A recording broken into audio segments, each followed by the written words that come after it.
Indeed.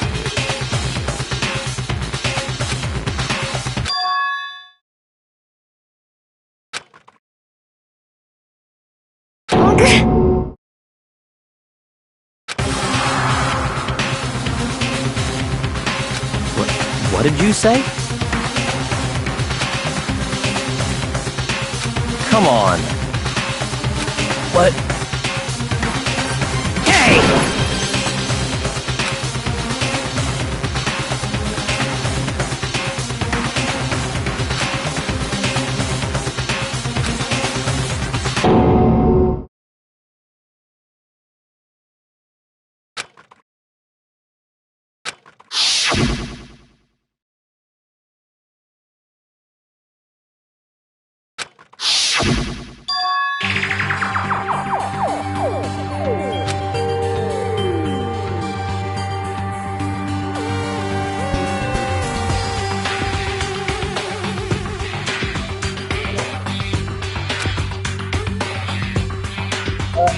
What I missed?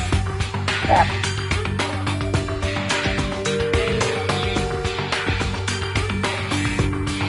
Okay.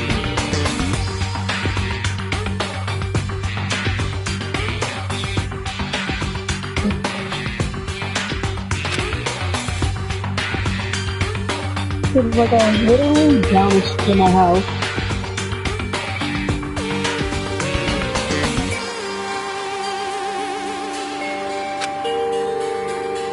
Indeed.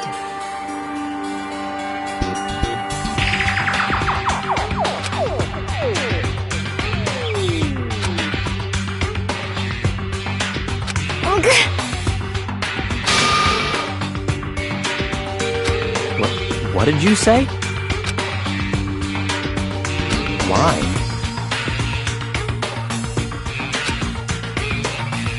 Huh? Hina. No way! No! Hina.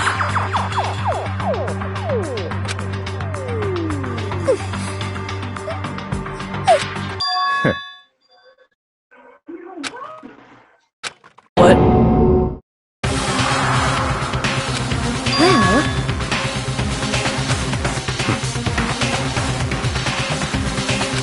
Huh? Damn.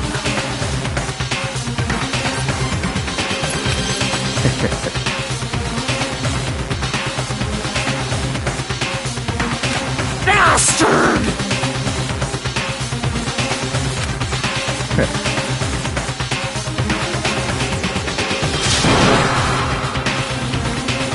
Huh? Damn.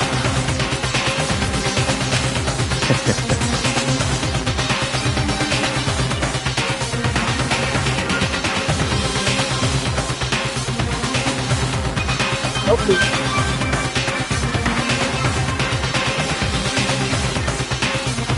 Yeah. Cái con thừa giúp mình. Chốt đi.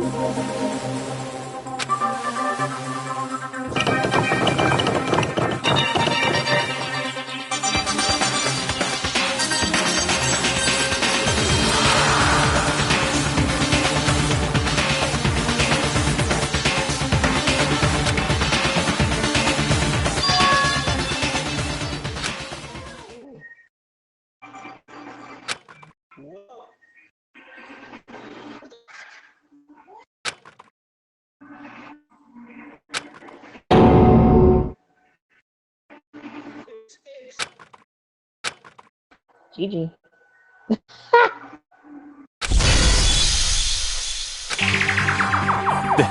This is...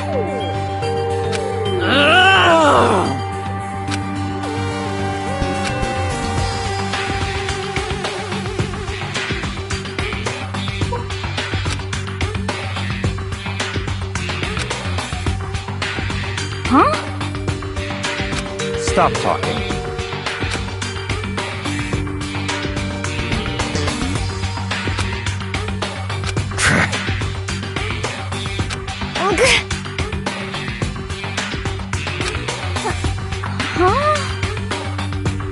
not possible.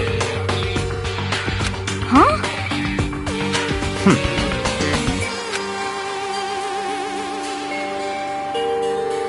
Well...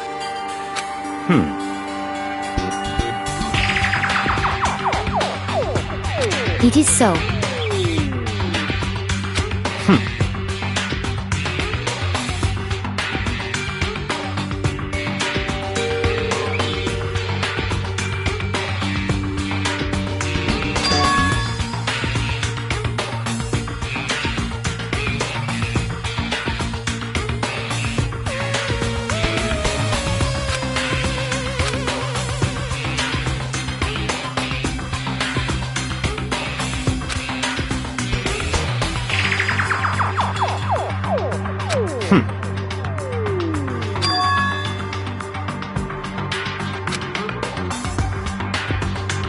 That's fine.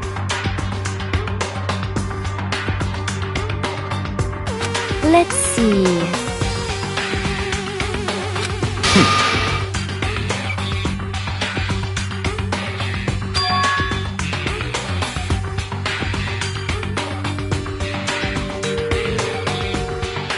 That's right.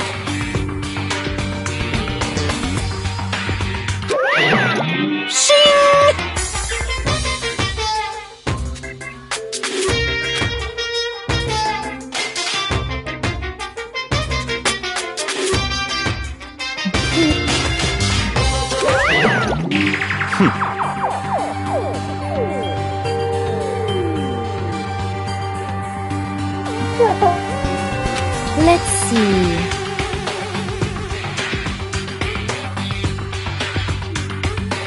Perhaps.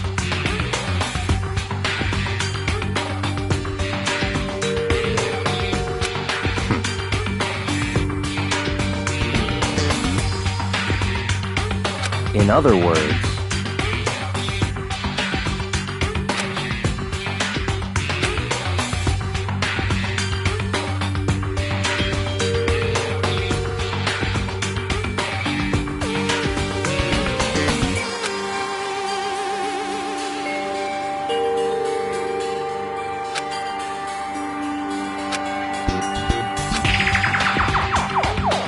what?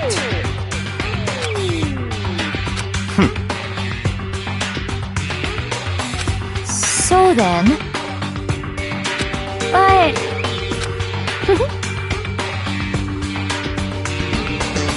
Cause, I mean... Hina. Huh?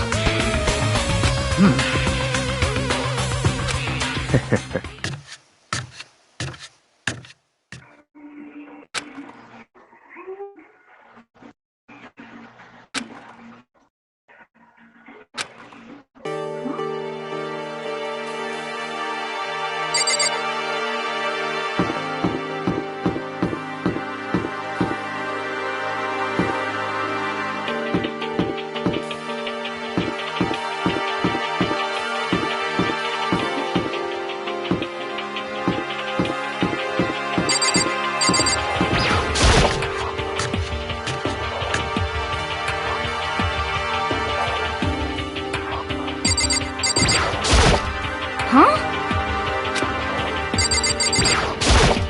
Damn.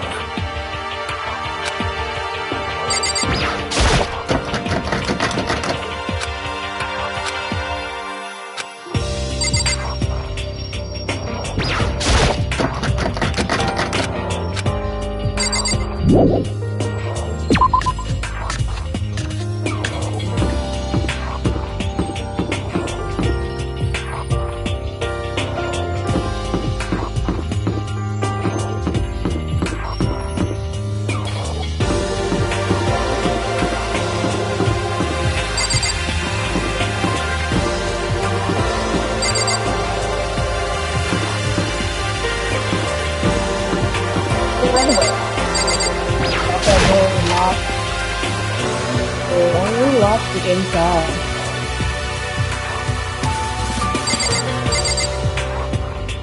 Only lost on the inside. Someone's there.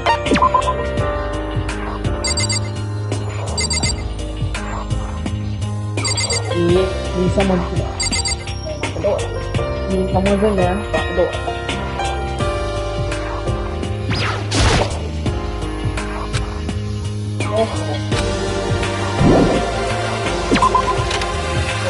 Yeah,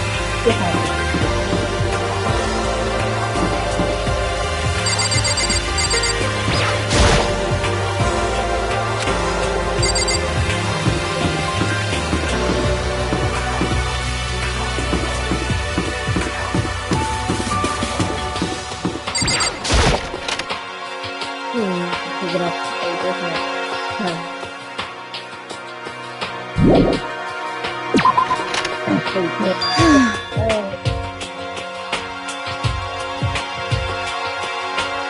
Come on.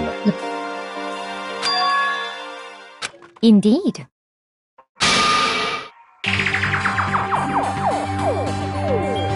Goodbye.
What's Luna growling at?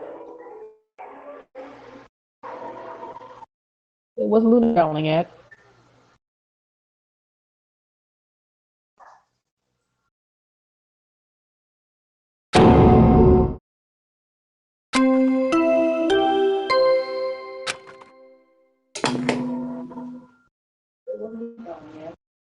A body has been discovered! After a certain amount of time, which you may use however you like, the class trial will begin.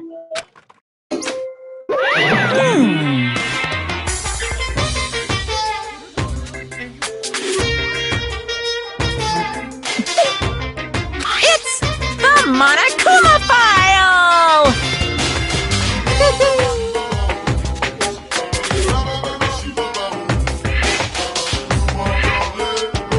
What?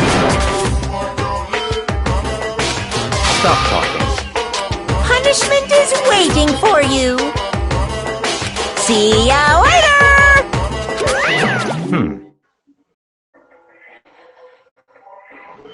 What the heck?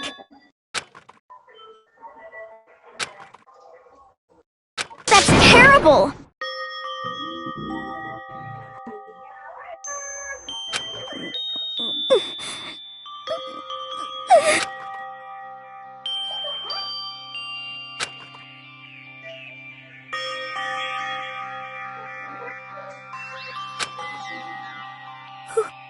Who would do this? Why? Why?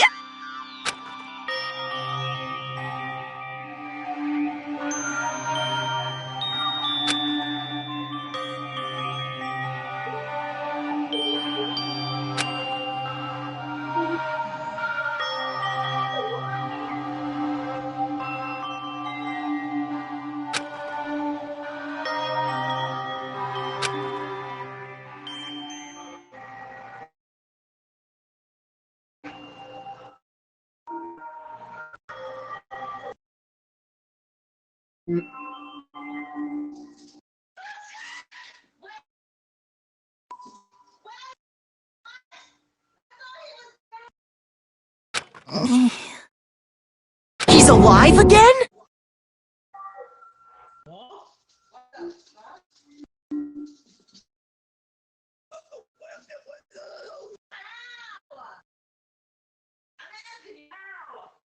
Where am I?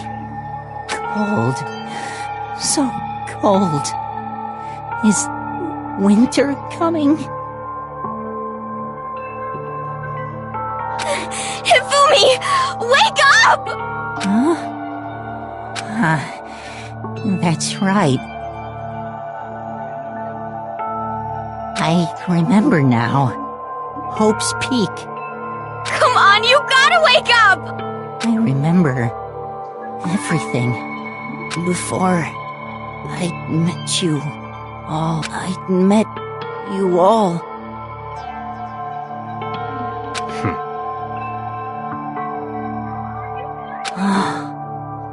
The light.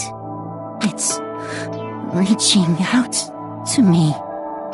Like the tail of a comet. Hey, Hifumi! Who was it? Who attacked you? Who tried to kill you? Who killed me? That's right. I remember their name. Yasu.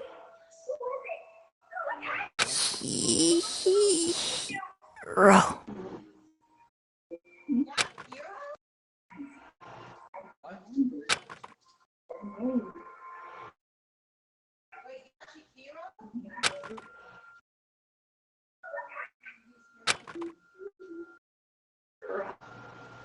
For the second time, what the fuck? What the fuck?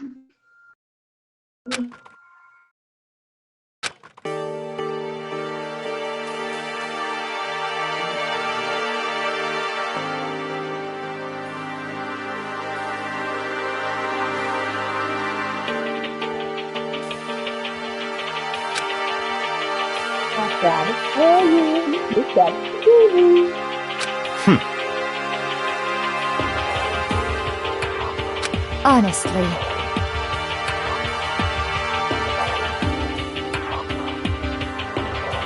Stop talking.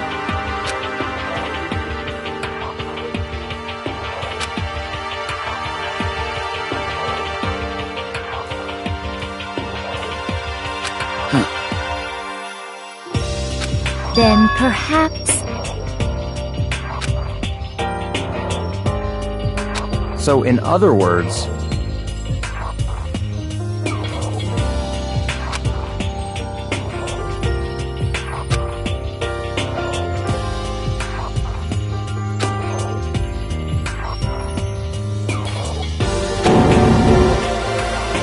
What is this?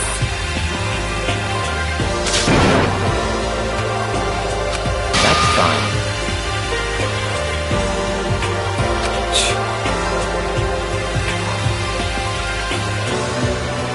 Indeed.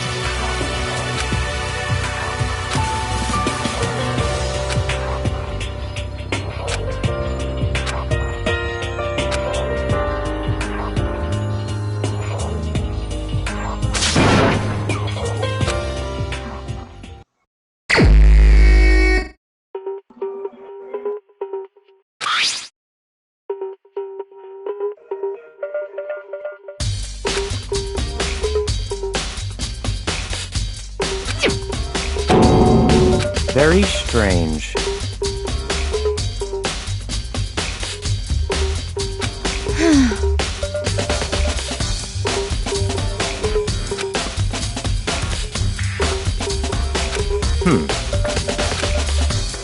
Well.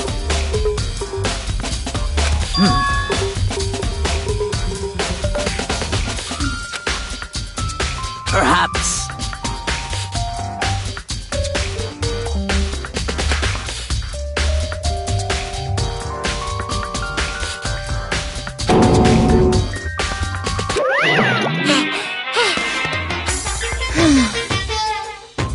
Monokuma appears! Yep.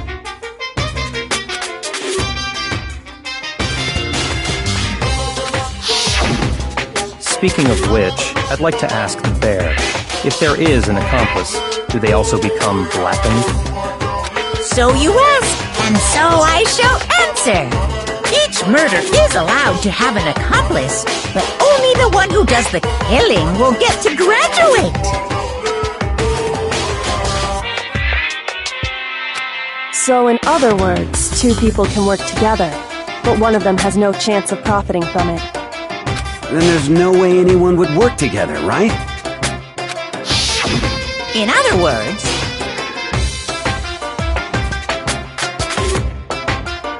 so then. Hey,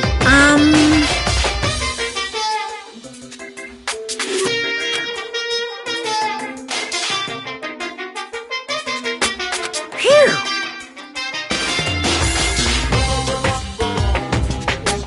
So in other words,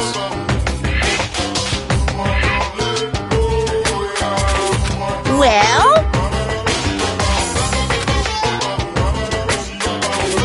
Extreme!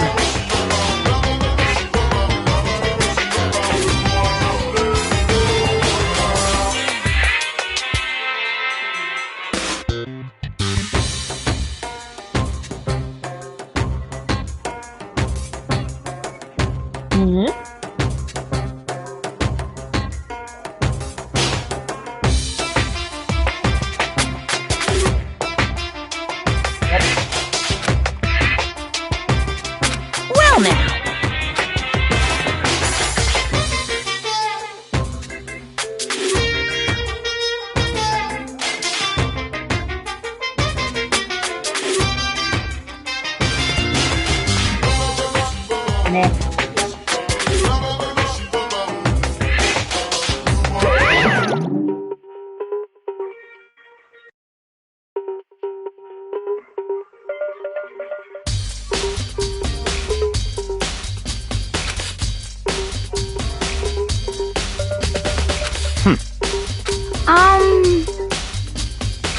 However,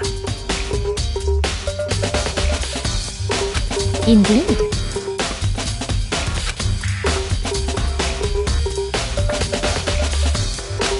So,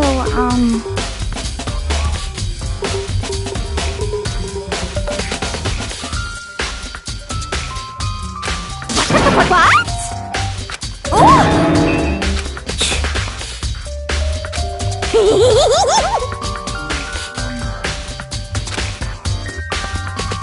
You SOB!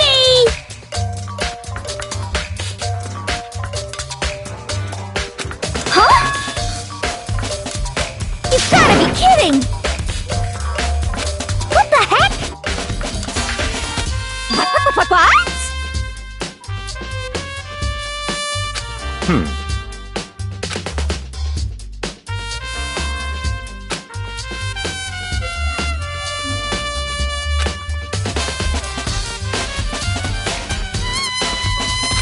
Yep.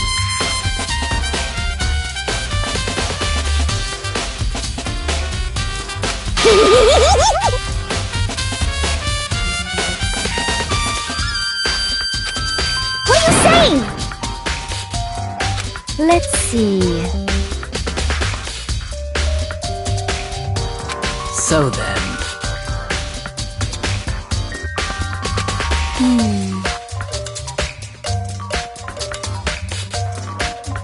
it's all clear now.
rub it clean off.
You right there. You right there.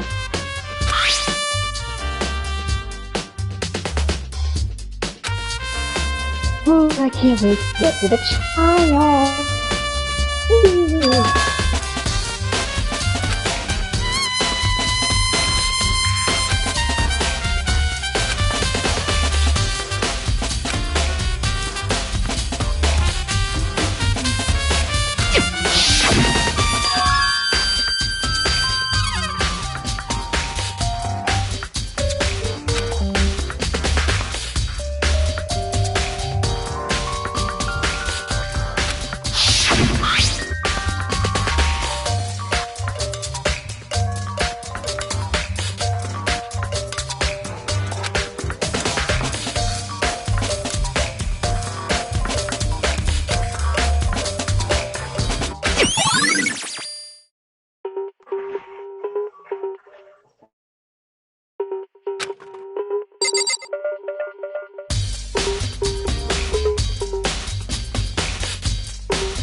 So then.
Oh yeah.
However,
But...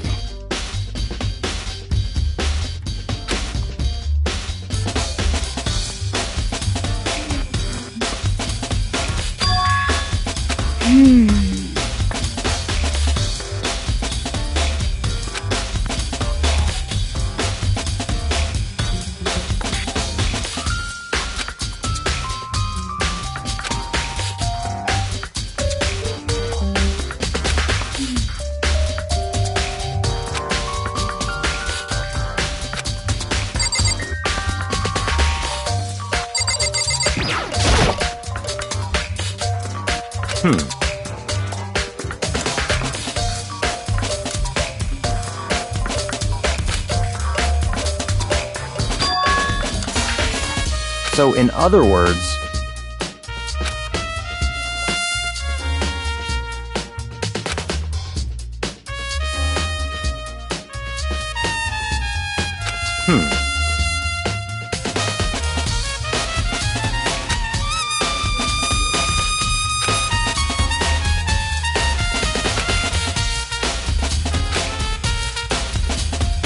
what?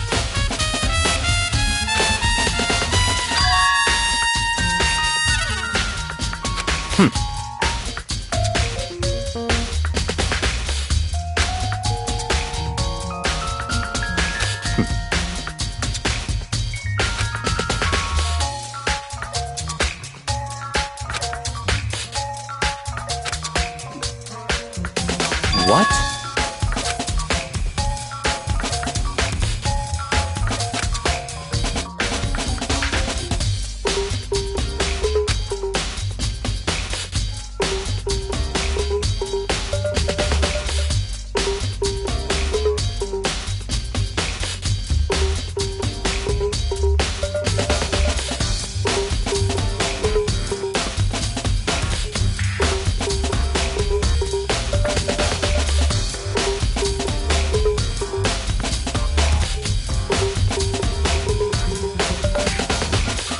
I see.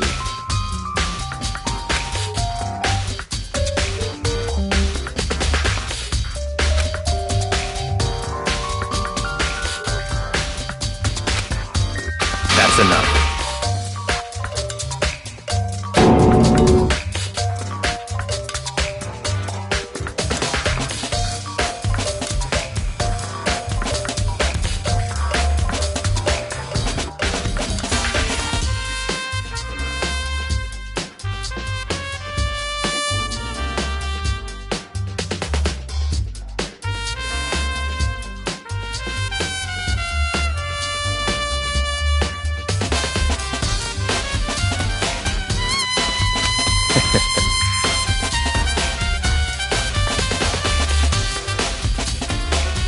Goodbye.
Yep.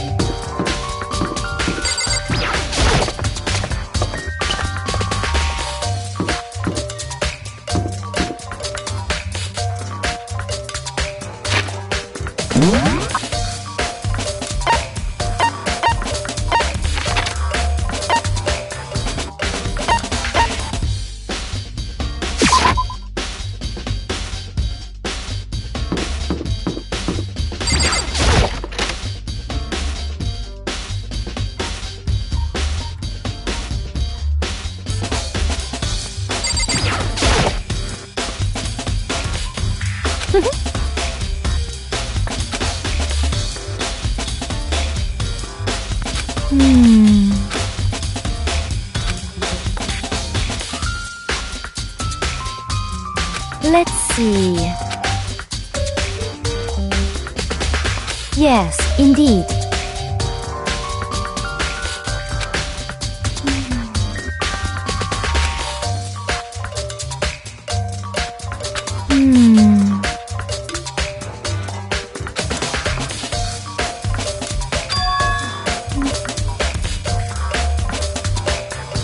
Indeed.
It's all clear now.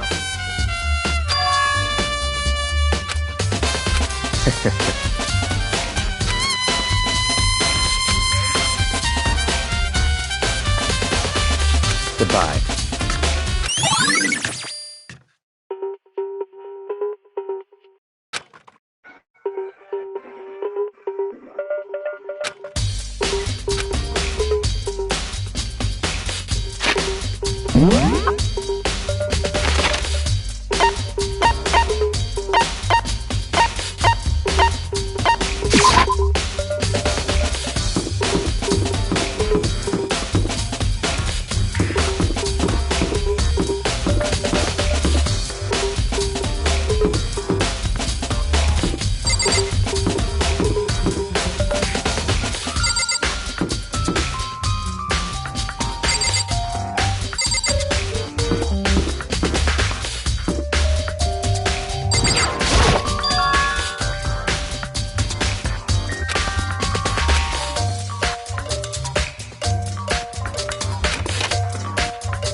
second.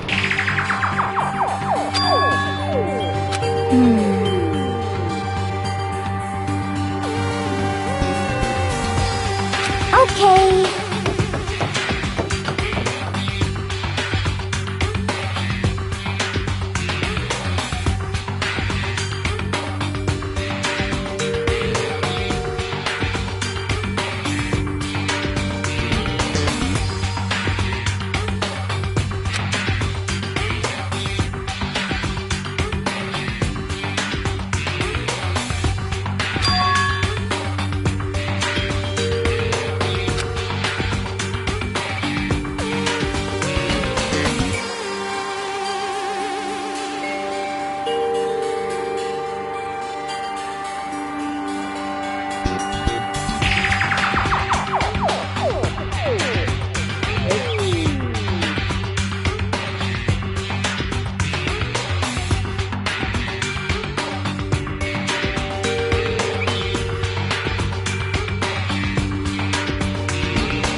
I mean...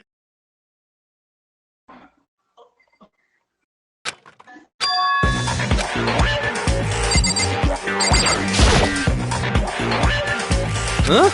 Oh, hey, Makoto. Huh?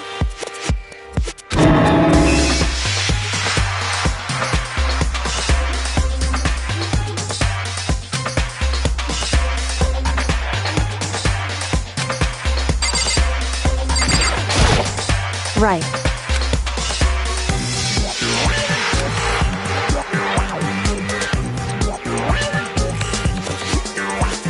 Don't be mean!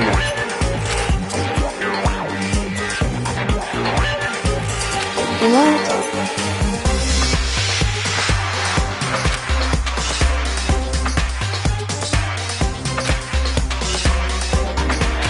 Wow.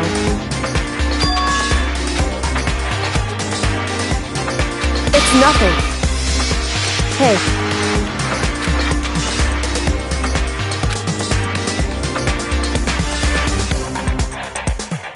And?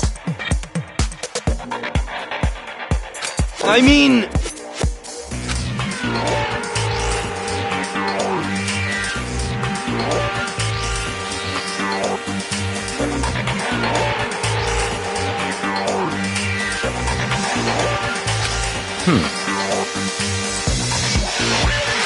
Huh? Let me out of here!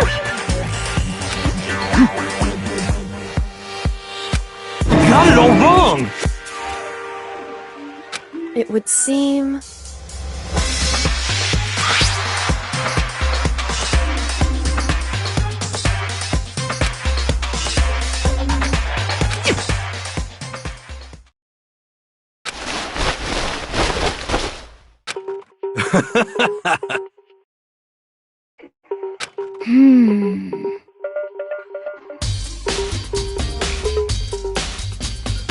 So then, honestly,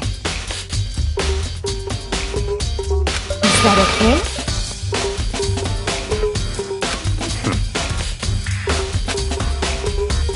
Could it be... That's terrible! Just the worst.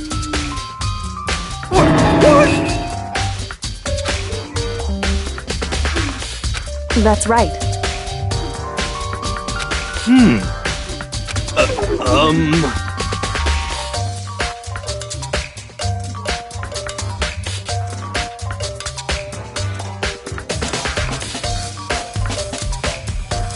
What the heck?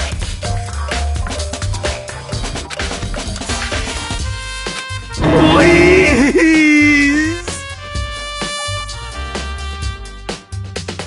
What are you saying? What the heck? Okay.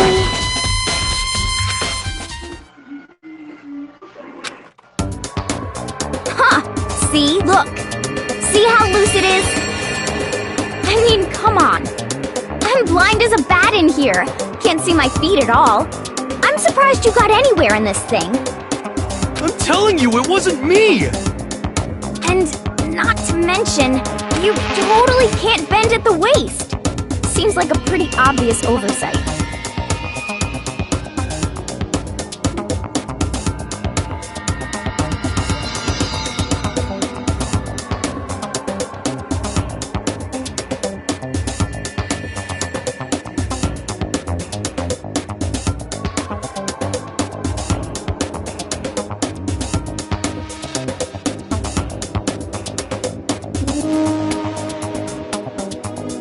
That's not a very nice thing to say.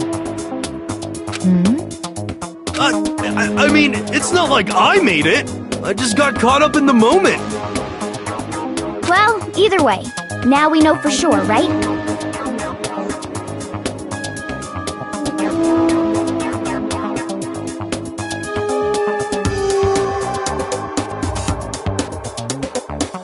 I mean, it seems pretty clear that nobody but Hiro could have fit into this dumb costume.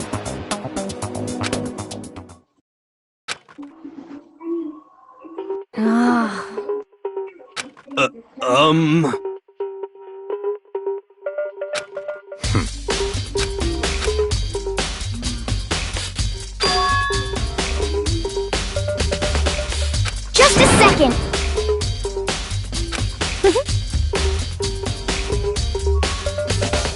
But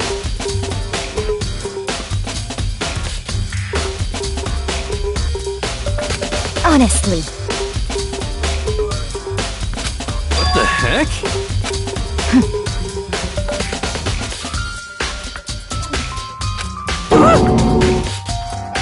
Just the worst.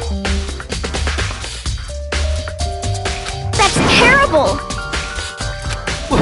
What?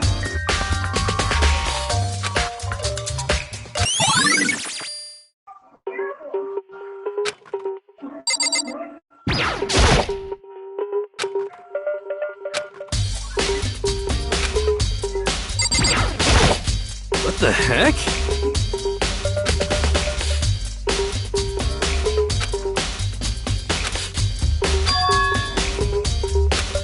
What?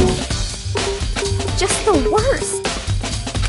Please! Okay. Huh? How about that? So then,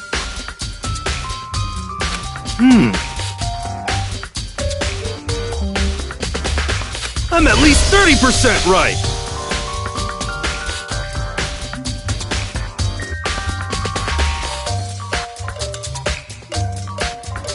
correct.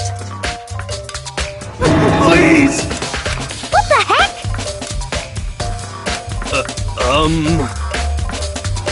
Oh, so then.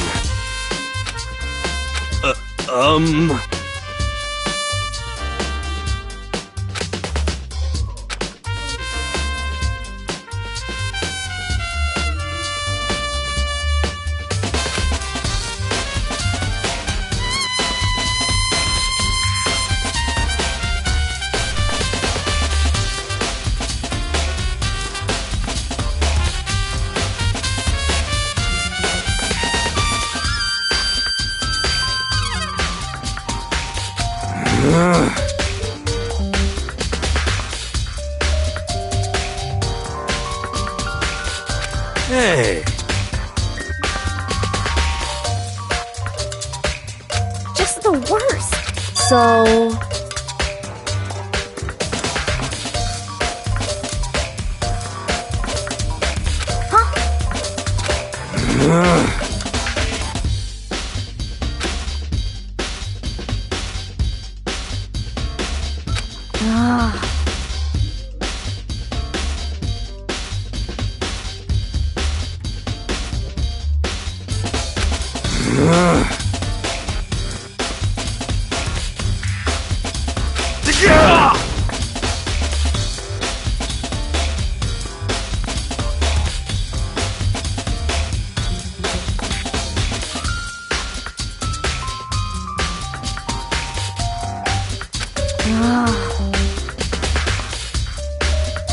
don't be mean!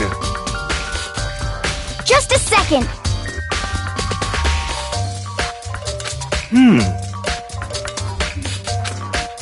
No way! Please!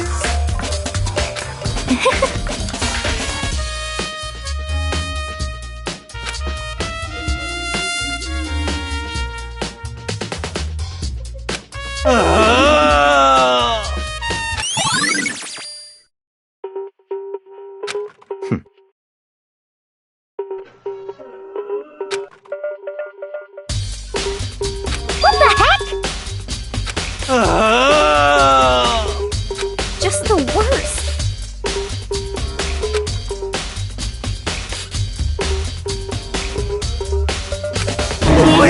Please! What are you saying?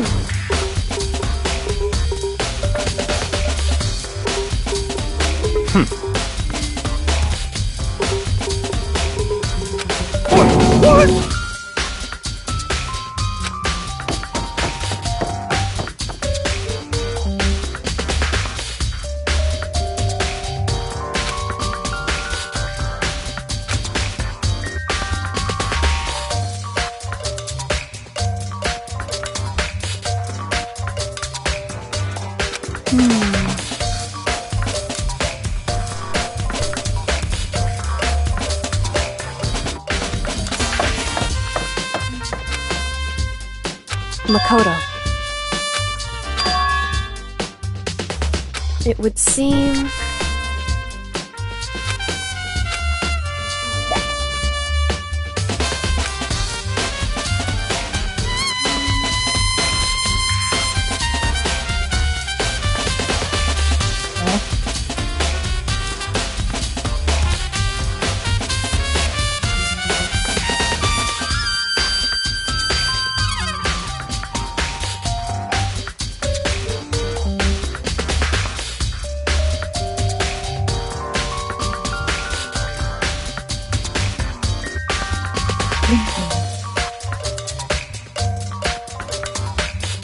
Good point.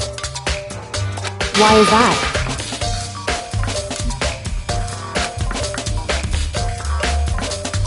Anyway...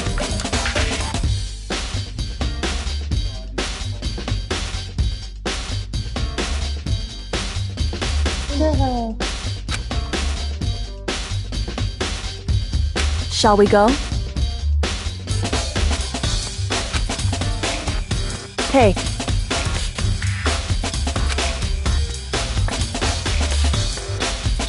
Correct. Hey. Anyway...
So then...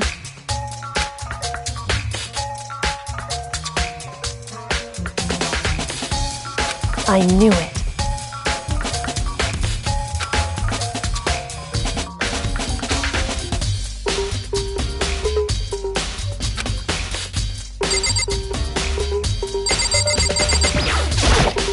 I see. Hey.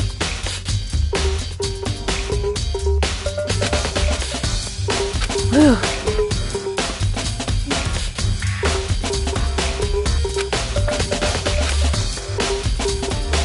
So then...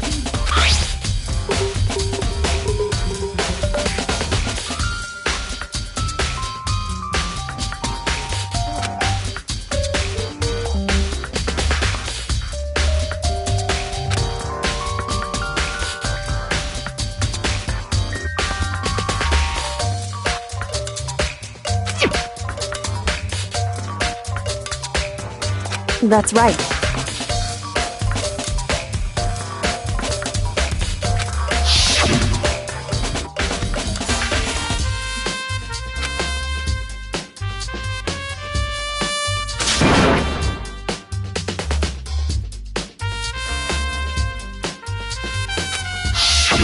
In other words...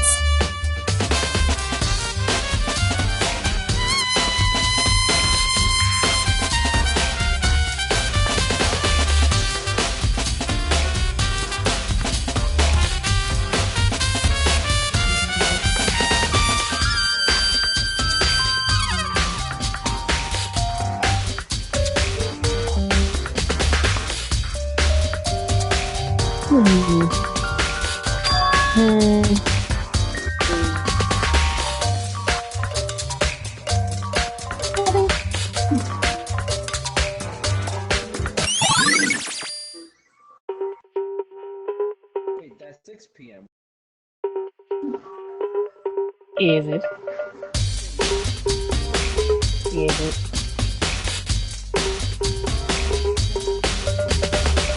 However, I'm trying to tell you to think about what I'm saying. Think about it. I'm trying to tell you to think about what I'm saying. Just think. What is more likely to be? What is more likely to be time? More likely to be 6 a.m. or 6 a.m.?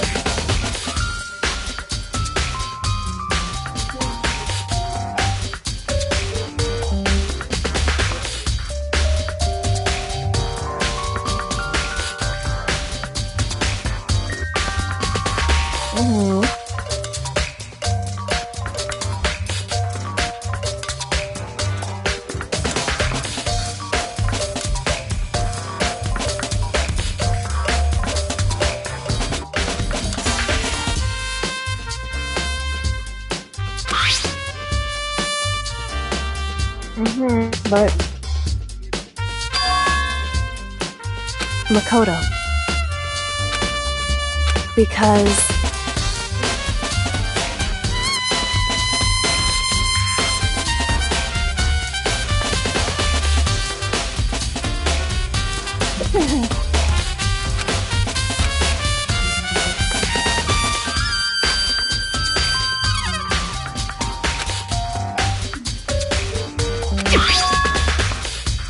hey.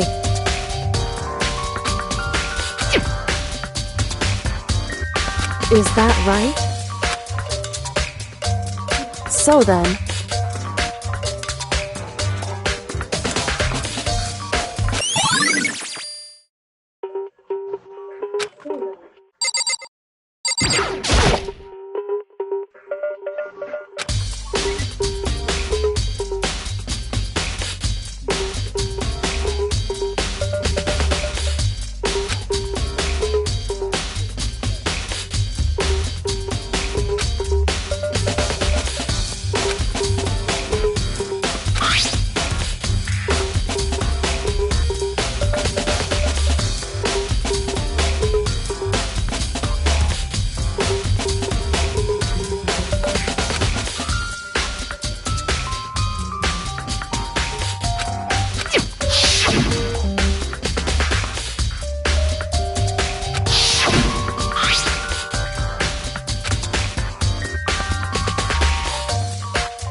indeed.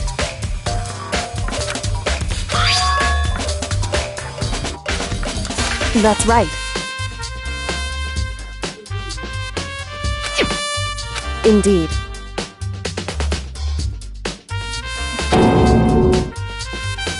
Why is that?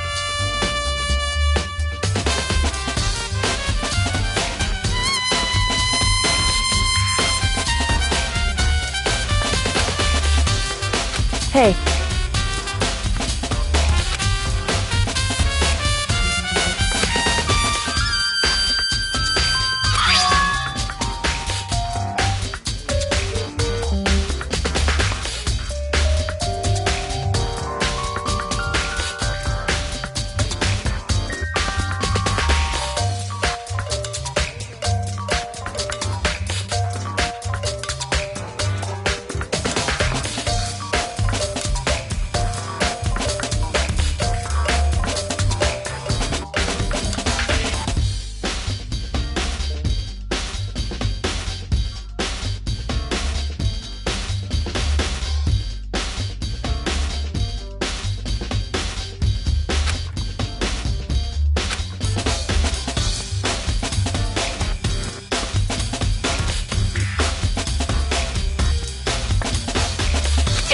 So...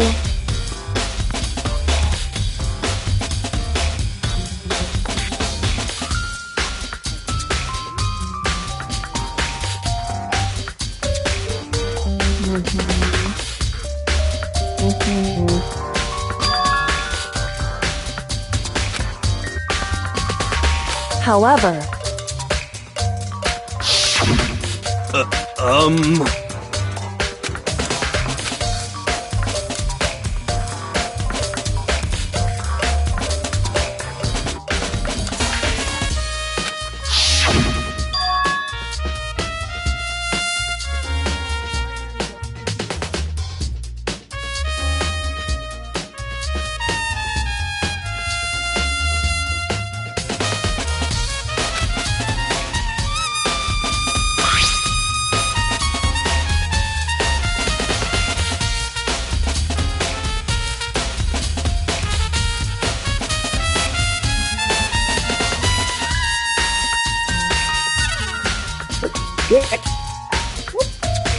Is that right?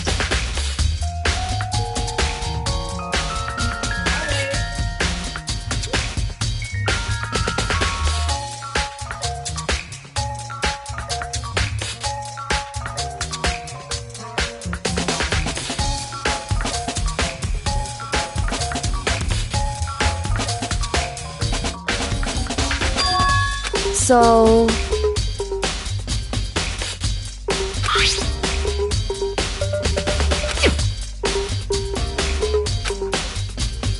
Hey.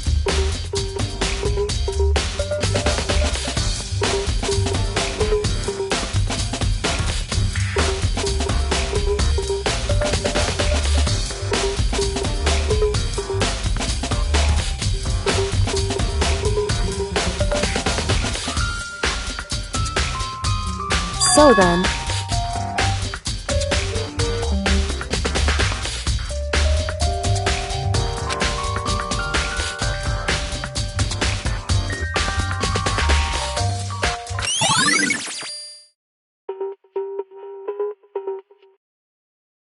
Hey.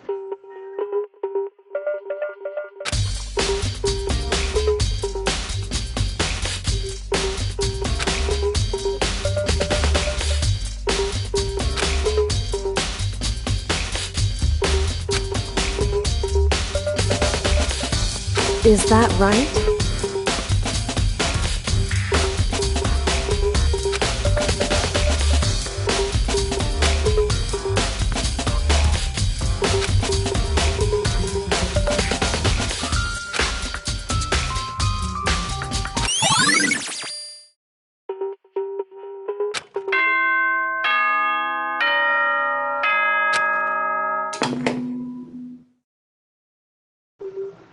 Are you excited? Are you pumped? It's time for the class trial to begin!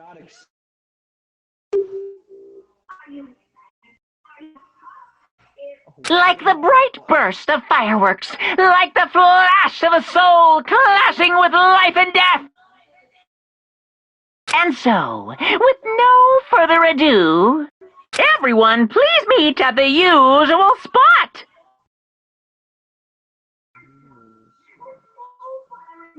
Make your way to the red door on the first floor of the school.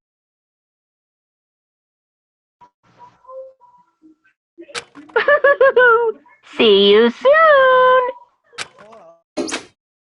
It would seem...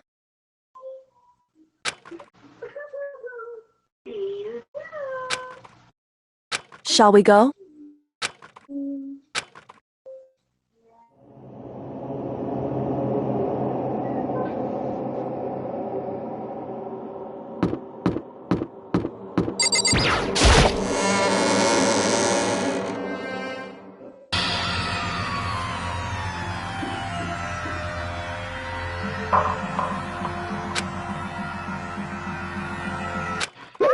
Monokuma appears!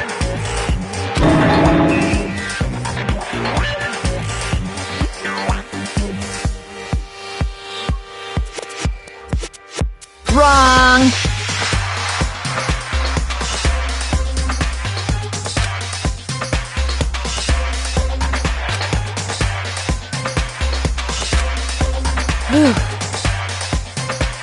Boy, the crowd. Stop talking. Okay. Hey! Hey!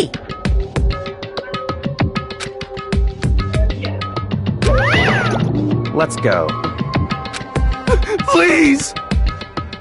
What the heck? What the heck?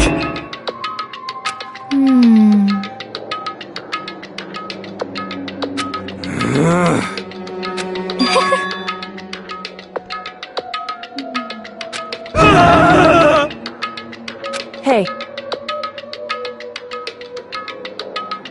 That's right.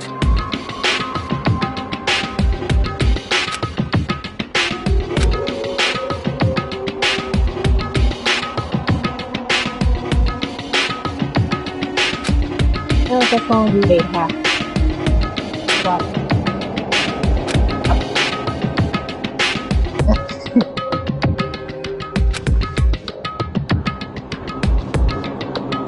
Okay.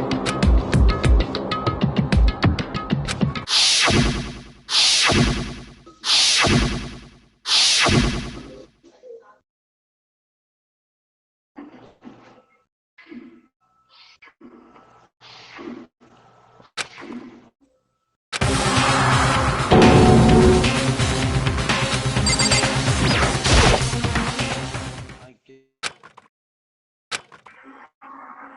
Taco could be with his. That's fucked up.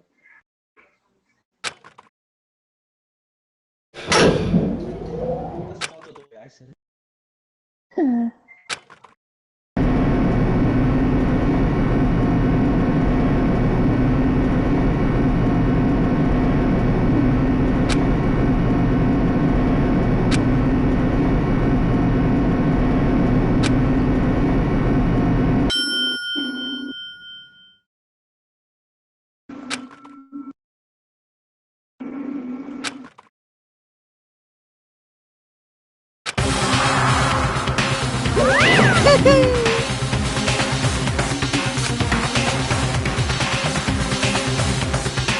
Just the worst. What?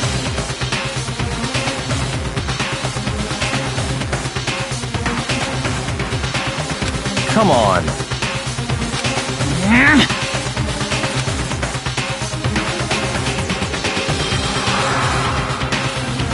Yoo-hoo!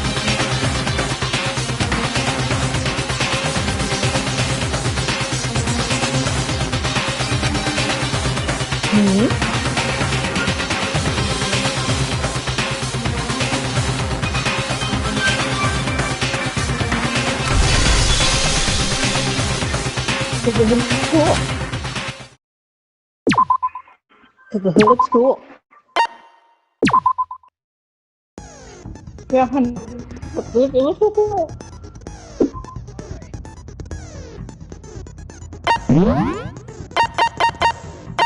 So, you need a timer, so whenever you use it's automatic, so.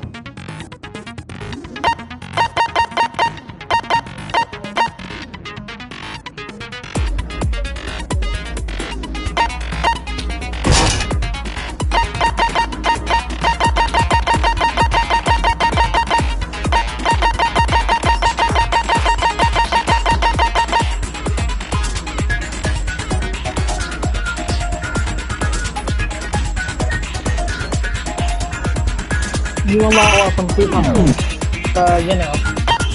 You unlock some free content, but, you know. Let's begin with a basic explanation of the class trial. So, your votes will determine the results. If you can figure out who done it, then only they will receive punishment. But if you pick the wrong one, then I'll punish everyone besides the blackened, and the one that deceived everyone else will graduate. Now then, to begin with...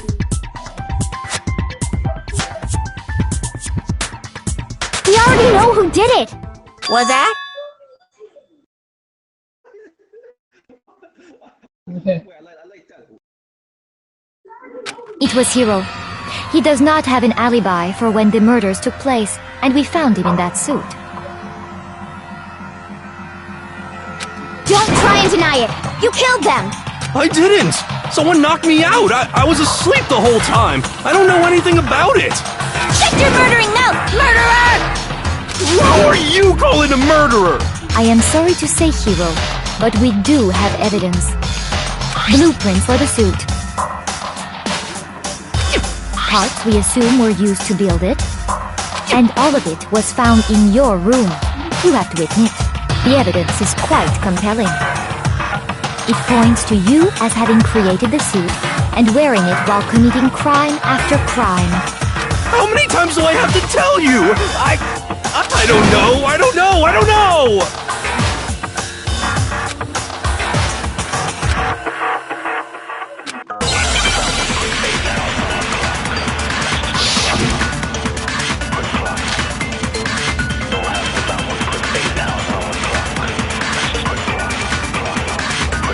Everything we found in your room.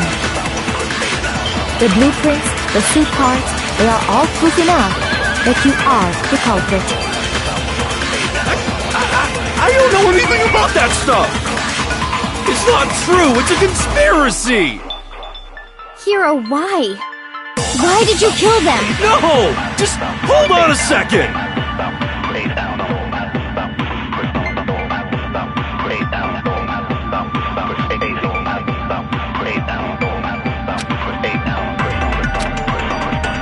Everything we found in your room. The blueprints, the suit parts, they are all proof enough that you are the culprit. I know it's not true! It's Hiro, what? No! Just hold on a second!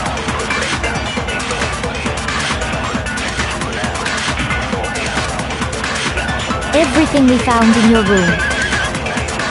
The blueprints, the suit parts, they are all... No, that's wrong.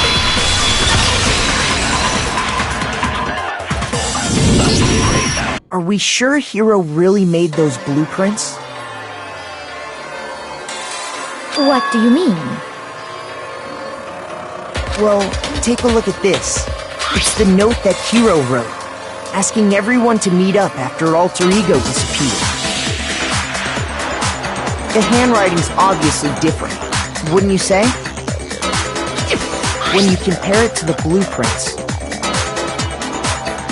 There's no way you could think the same person made both of them.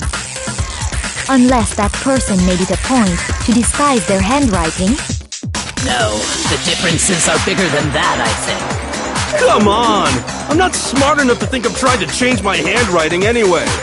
So Makoto, are you saying you don't think Hiro's the culprit? And he is not the only one.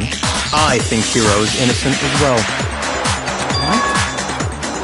Then who was in that Robo-Justice suit? Is it like Hiro said?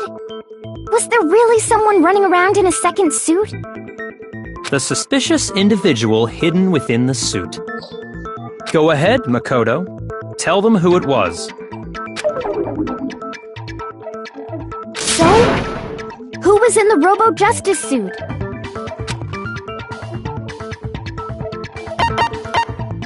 I got it! Other than Hiro, I can't think of anyone else it could have been. Obviously, he was the one in that particular suit, and we never found any kind of second suit. Then there can be no doubt. Hiro is the prime suspect. That doesn't make any sense! You just said Hiro didn't do it! It makes perfect sense. Hiro was the suspicious individual in the suit, but he's not the culprit. So what you're saying is... That's right. The culprit in this case has nothing to do with being in the Robo-Justice suit. What? Now that's a bold assumption! And what reason do you have to make such a statement? You do have a reason, yes? Of course. But before we get to that, there's something else we need to clarify first. So let's get that out of the way. Hey, stop trying to boss us around! All things have a proper order. So what is it? What needs to be clarified? We must clarify the method of transportation for Taka's lifeless body. It would seem that his corpse was moved using certain particular items. Makoto, can you tell us what they were?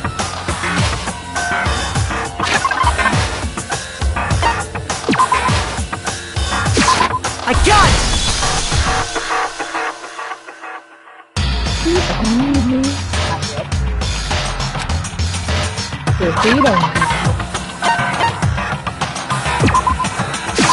I got it! They were a dolly and a tarp, right?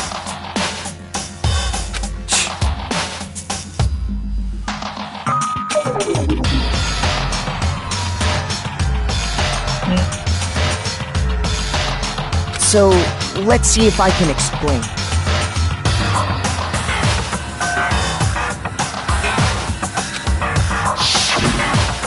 Taka's body disappeared from the equipment room, and then we rediscovered it in the repository. And when we found it for the second time, it was wrapped in a blue tarp, right? It was the same tarp that, up until then, was stored in the equipment room. So the killer must have seen it there and decided to use it when they moved Taka's body. That way, they wouldn't leave any bloodstains while they were moving it. Okay, that explains the tarp. And the dolly? Same thing. I'm sure the dolly was in the equipment room when we first found Taka's body there. But when the body disappeared, so did the dolly. Later, when Taka's body reappeared in the repository, so did the dolly. In other words, you think they used the dolly to move the body, am I right? But are you sure you are not mistaken? Huh? Are you absolutely positive the dolly was in the equipment room when we found Taka's body? That dolly was made specifically for moving large objects between the repository and the art room. It would be very strange indeed to discover it had made its way to the equipment room. Is it not possible that it was in the repository all along, and you simply didn't realize it? She's raised an objection. How do you respond? There is no shame in being wrong. Nobody expects much from you anyway. We have all accepted the fact that you rarely understand what is going on around you.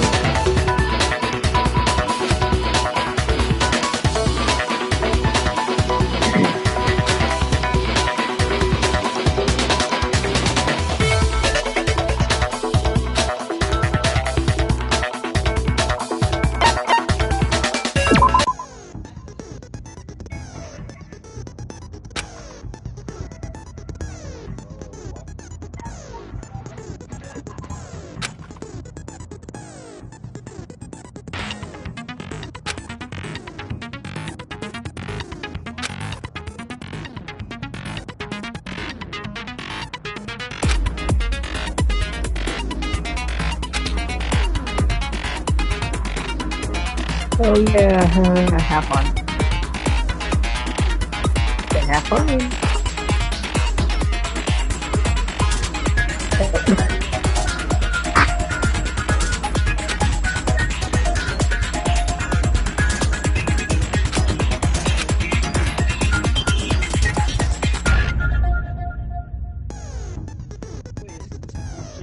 F.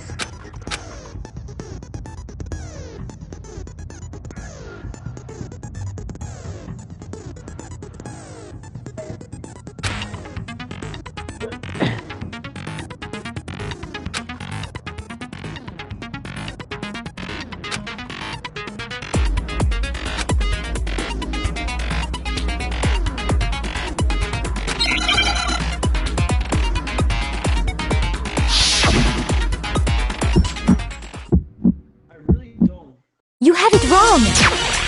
I cannot agree! You are a fool! So pathetic! Lies will get you nowhere! Do your worst! Away with you! You miserable wretch! I cannot agree! You are a fool! Lies will get you nowhere! Do your worst! You miserable wretch! You have it wrong! I cannot agree. You are a fool. So pathetic. Lies will get you nowhere. Do your worst. Away with you. You miserable wretch. I cannot agree. You are a fool. Lies will get you nowhere. Do your worst. You miserable wretch. You miserable wretch. You have it wrong! I cannot agree! You are a fool! So pathetic! Oh my gosh! I cannot agree! This should prove it!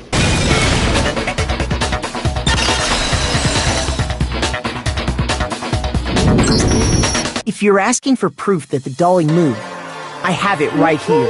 So much damage. You took so much damage. When I found the dolly in the repository, one of the wheels had a blood stain on it. There was a pool of blood in the equipment room with a tire mark in it that matched the dolly wheel's tread. The killer probably rolled the dolly through the blood on accident as they wheeled the body out of the room.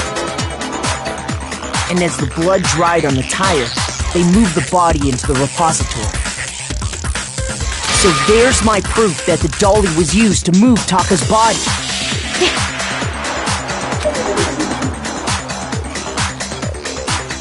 Well, anyway, that was just something we had to get out of the way. Let's get back to the main subject. Yeah, the subject of how Robo Justice didn't do it. Because if it's not a killer robot, then what kind of robot is it? I'm not sure that really matters. I'd be happy to explain why the occupant of the suit couldn't possibly be the killer. If you look back on how the body was transported, it will become immediately obvious.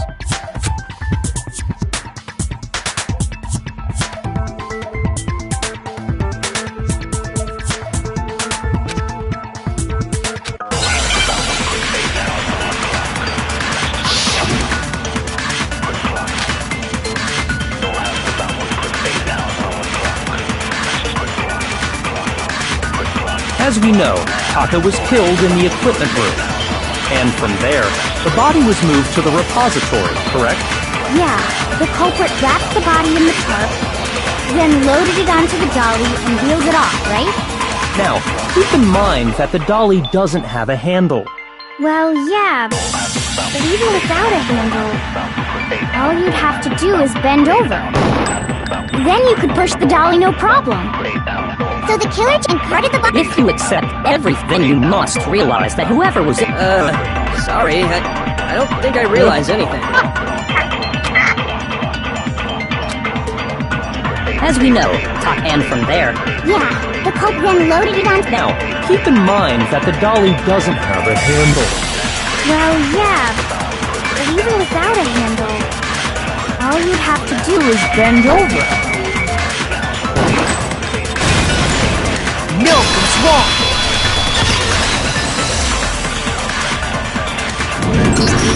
You're absolutely right that you could push a dolly without a handle if you stoop down low. But if you were wearing that suit, do you think you could actually get into a position like that? What do you mean? Think back to what you said when we were all checking out the suit together, remember?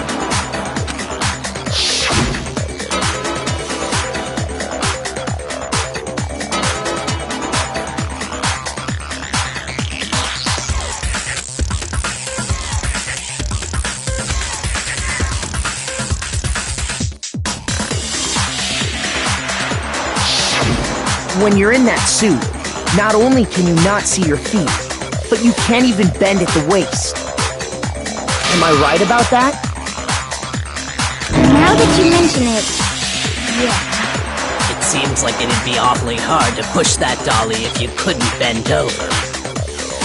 Well, what's to stop you from simply pushing the dolly with your feet?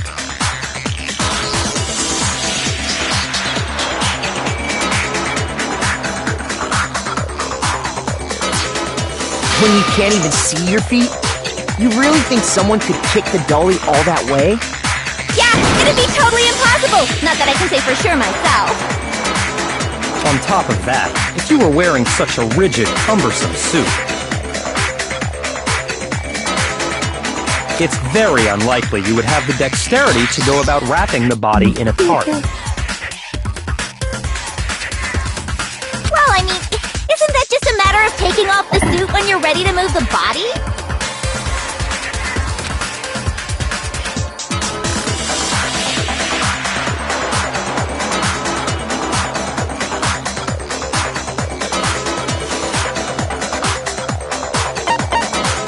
I got it! I don't think taking off the suit was an option. If you remember...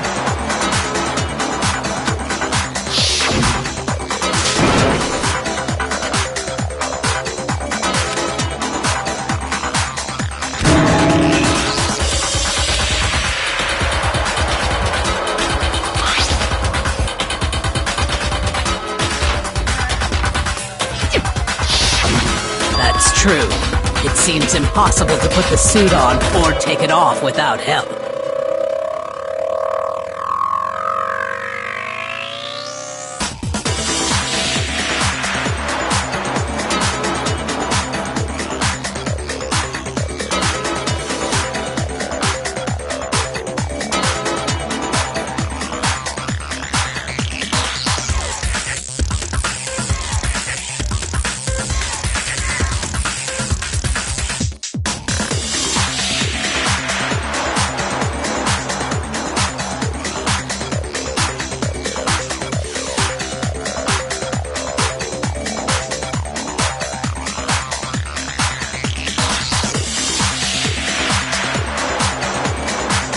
Then, you really can't take it off by yourself?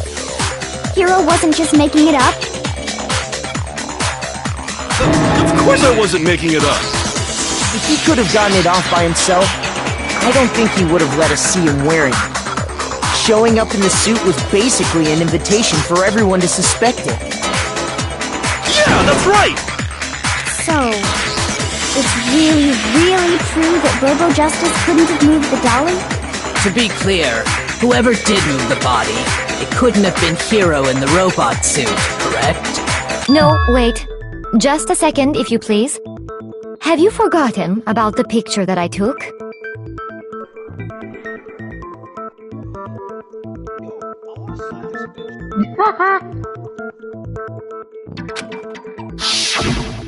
You all got a good look at it, did you not?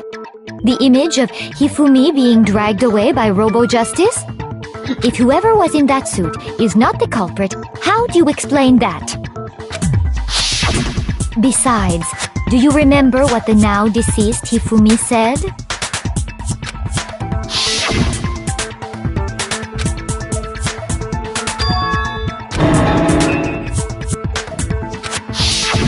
So long as those facts exist, the proper conclusion is beyond question. The individual inside the suit and the culprit are one and the same.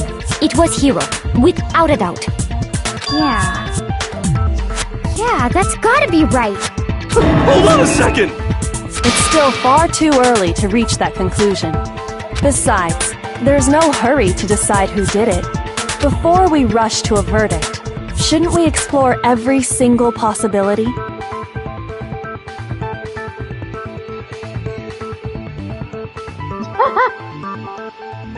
Instead of seizing on one viewpoint, the truth is uncovered by analyzing things from every angle. Perhaps, but where do we go from here? Let's review this series of unfortunate events from the beginning. Maybe we'll uncover something new. What a pain in the ass! I don't disagree, but our lives are on the line. If this is what it takes, we have to do it. Plus, maybe we'll get to find out where the heck Kyoko was when everything went down. All right then, let's take another look back at what happened. I suppose we could start with this morning. 4 of us gathered together in the dining hall. Makoto, Hina, Kyoko, and myself. We waited there for quite a while, but nobody else showed up, so we went to look for everyone. That was around 8 a.m. And as soon as we split up, Kyoko went missing. Soon after that, Hina found Celeste in the rec room and quickly came to get Makoto and me. It seems I was unconscious for about an hour after I was attacked by my mystery assailant. I know it was an hour because I remember being attacked a little after 7. That was when we saw Celeste's picture and discovered that her assailant had been wearing a strange costume. As it turns out, it was Robo Justice. It also soon became clear that this same Robo Justice had abducted Hifumi. We were soon joined in our search by Byakuya and Toko, and then went on to find Hifumi in the library. He was injured, so we took him to the nurse's office and resumed our search for the suspect. But not long after leaving the nurse's office...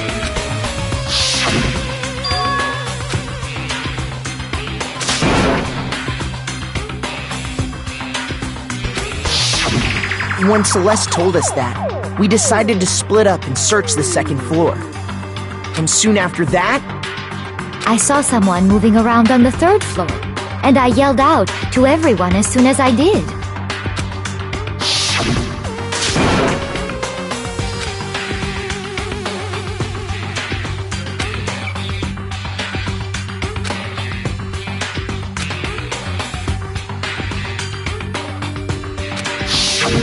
and then...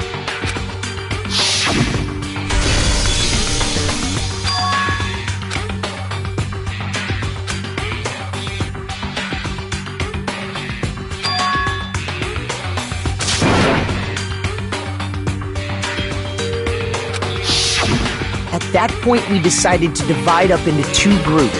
Celeste, Hina, and I went back to the nurse's office, while Sakura, Byakuya, and Toko chased after the suspect.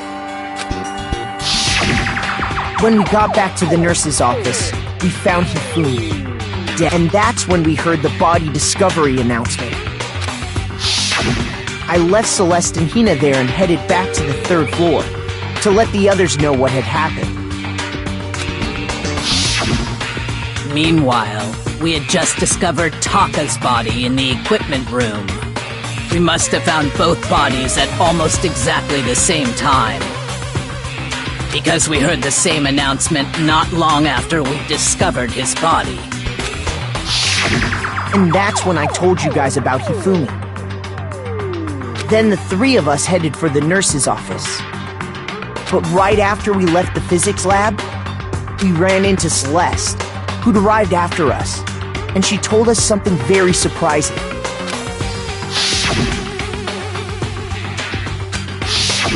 We rushed back to the nurse's office and saw that she was right. Then we remembered we'd left Toko passed out in the equipment room, so we hurried back again.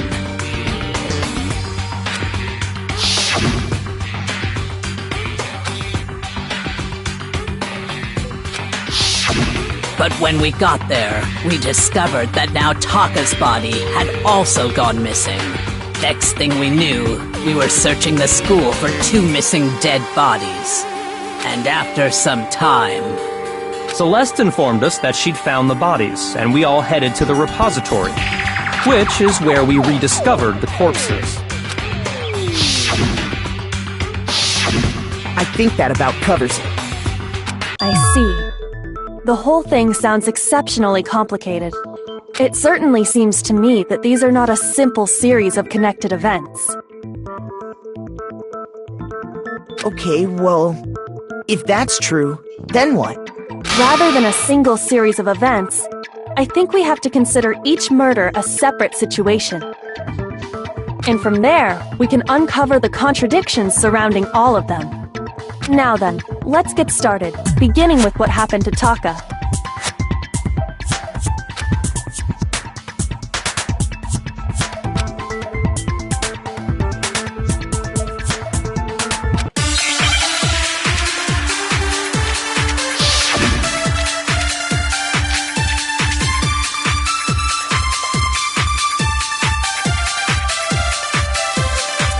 So, regarding Taka's death, I wonder if he died before Hifumi. Or perhaps it was after? We already know what order they were killed in. Taka came last. What makes you say that? Because of the number. It's true that Hifumi was killed while Taka's dead. See? So it's obvious Taka came after.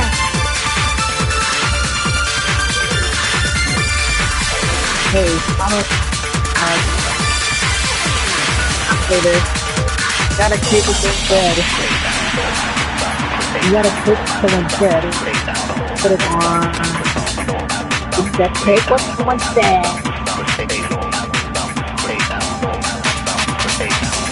Remember, you gotta... So, regarding Taka's death, I wonder if he died before Hifumi. Or perhaps it was after? We already know what order they were killed in. Taka came last. What makes you say that? Because of the numbering of the Justice Hammers. It's true that Hifumi was Killed with just while Taka's death. See? So it's obvious Taka came after. So, regarding Taka's death, I wonder if he died before Hifumi, or perhaps it was after? We already know what order they were killed in. Taka came last. What makes you say that? Because of the numbering of the Justice Hammers. No, that's wrong!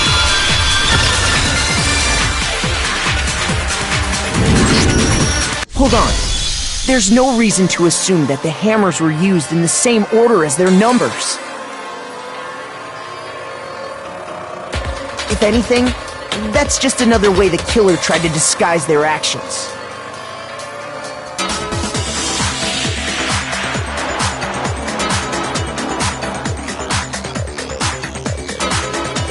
So you're saying the culprit wanted us to think the hammers were used in order, but in reality, Taka was killed before Hifumi? Okay then, let's see the proof.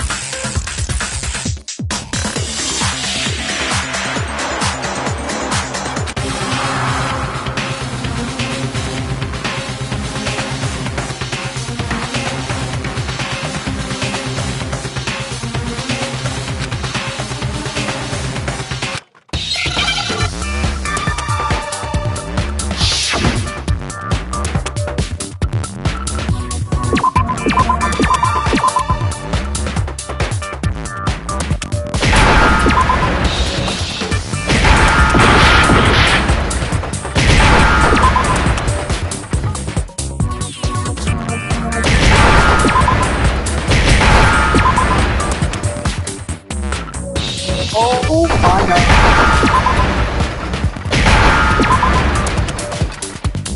Now I understand! I got it! Taka's wristwatch! See? Look! It broke with the hands pointing just past 6 o'clock.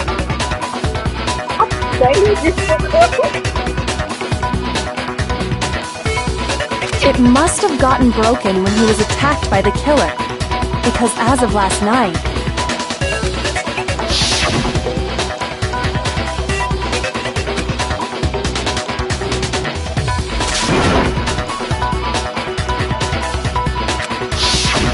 so if it wasn't broken after 6 last night, then he must have been attacked around 6 this morning. And that would be his official time of death. But if that's true, then he was killed well before Hifumi.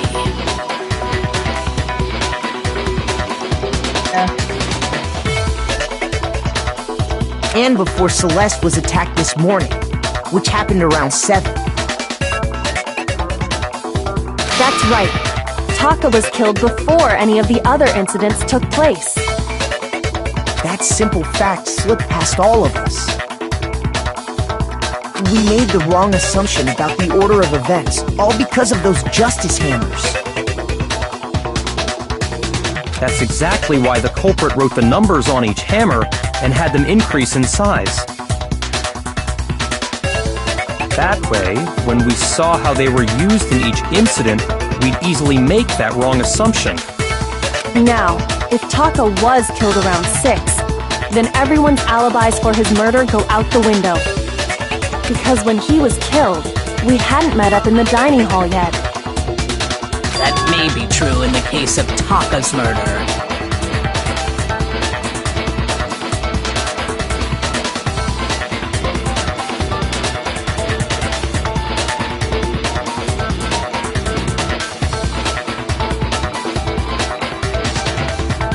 But all of our alibis still hold true for Hifumi's death.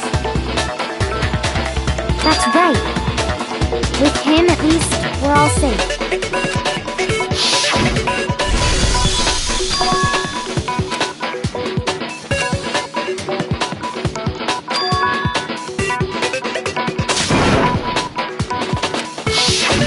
When we heard Hifumi screaming, we were all together. Except for Hiro and Kyoko. Then we all ran down to the nurse's office, and that's where we found his body. totally true. We're all in the clear. Oh, I know! They must have recorded him screaming on a tape or something, then played it later on! If that's true, where's the tape? I don't know. Don't just go making stuff up.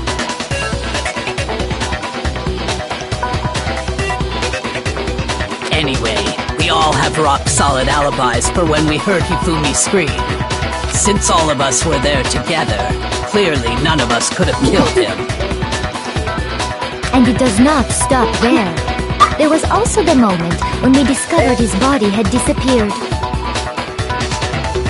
When his body vanished from the nurse's office, Hina and I were in the bathroom together, while everyone else was in the equipment room, correct? And then there's the disappearance of Taka's body from the equipment room. At that time, we were all gathered together in the nurse's office because of Hifumi going missing. Well, don't forget, I was passed out in the equipment room the whole time. Wait, then what if Genocide Jill did it? She could have dragged Taka's body out of there right then! Even if she could pull that off, there's no way she could have done the same with Hifumi's body. Because, as we just established, she was passed out in the equipment room when his body disappeared. Besides, I didn't do either of them anyway. In other words, it is impossible that any of us could have killed Hifumi or moved either of their bodies. On the other hand, Hiro and Kyoko had disappeared, so they most certainly could have done those things. So what now, Kyoko? For now, we can't get fixated on who did it, or we'll just keep going around in circles. So instead of who, I propose we start talking about how. In particular, I think we need to figure out how Hifumi's body got moved. That's true. We searched everywhere, but we couldn't figure out how to explain his body disappearing. And according to what Celeste said,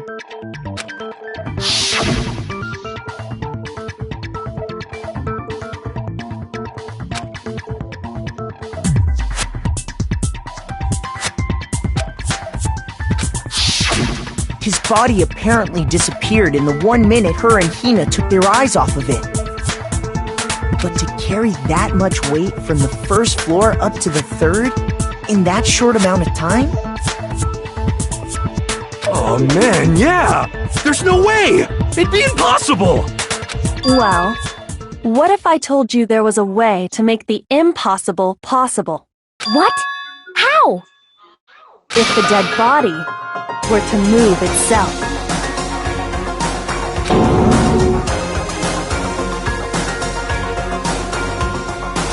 The dead body moved on its own? No! Not another... ghost! I don't think it has anything to do with the occult. I think what she's implying is, we thought Hifumi was dead, but perhaps in reality he was still alive. He was... alive?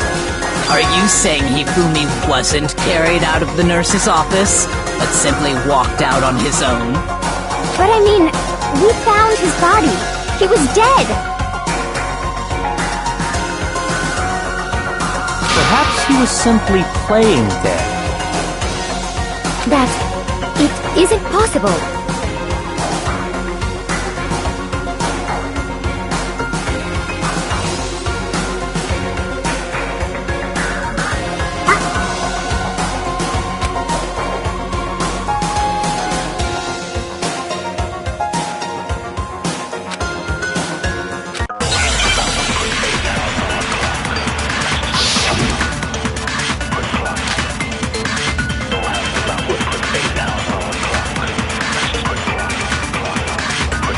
Are you saying that when we first found Hifumi in the nurse's office, there's a chance he was actually still alive? No, it is impossible. Hifumi was dead, without a doubt. And you know that how? Surely you heard the body discovery announcement along with the rest of us. Hifumi's dead body had been found. And that is why the announcement was made. Are we really so sure about that? Maybe the announcement was intended to signal someone else's discovery.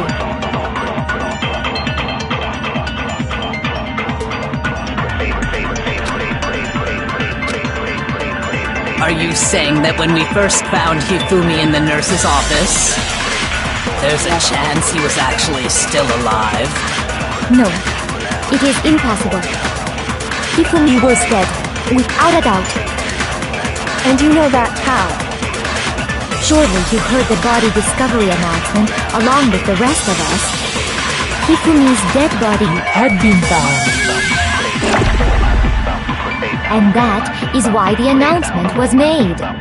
Are we really so sure about that? Maybe the announcement was intended to signal someone else's discovery.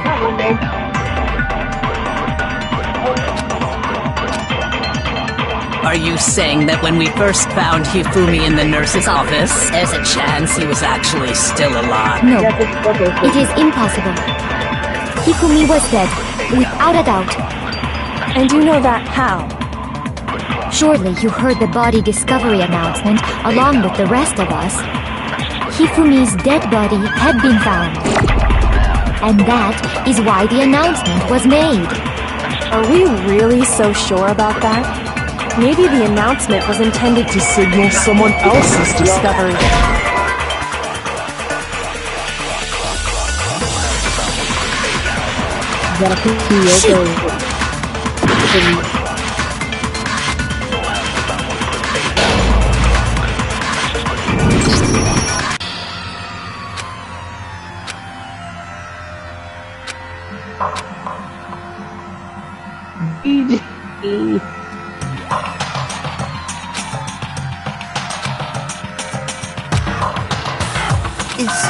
Is this really the end?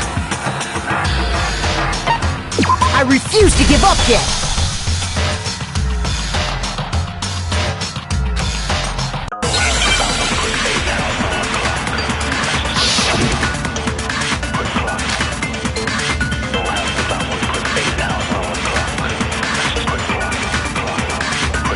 Are you saying that when we first found Hifumi in the nurse's office, there's a chance he was actually still alive? No, it is impossible. Hifumi was dead, without a doubt. And you know that how? Surely you heard the body discovery announcement along with the rest of us. Hifumi's dead body had been found. And that is why the announcement was made. Are we really so sure about that? Maybe the announcement was intended to signal someone else's discovery.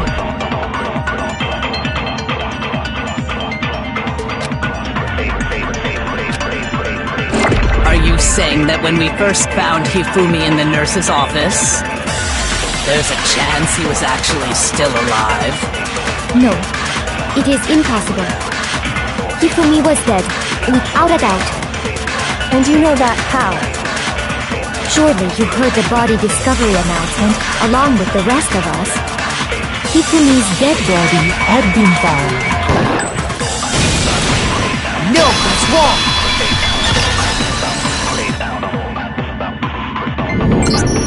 Was the body discovery announcement that was made really intended for Hifumi? Of course it was. The announcement played right after we discovered his body. Maybe. But that was also the same time that Taka's body was found. That's right. It wasn't long after finding his body that we heard the announcement. So there's a good chance we've made a mistake in there somewhere. I think we've confused whether the announcement was for Hifumi or Taka.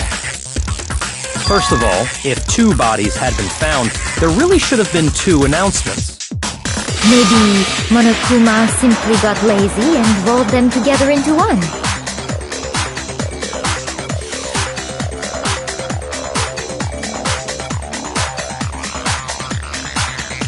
Yep. What do you say, Monokuma? Any comment?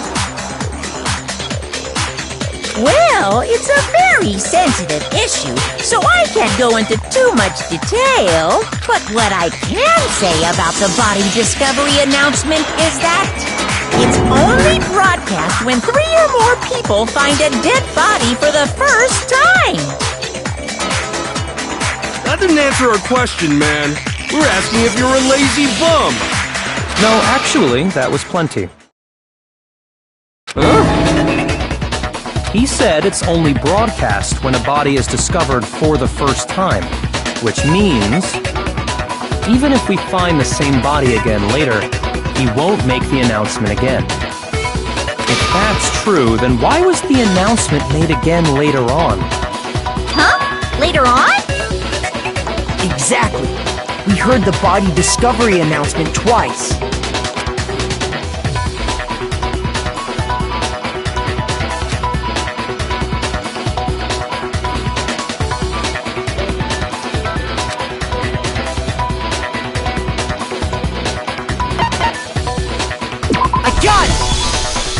We heard it a second time in the repository, when we rediscovered the two bodies.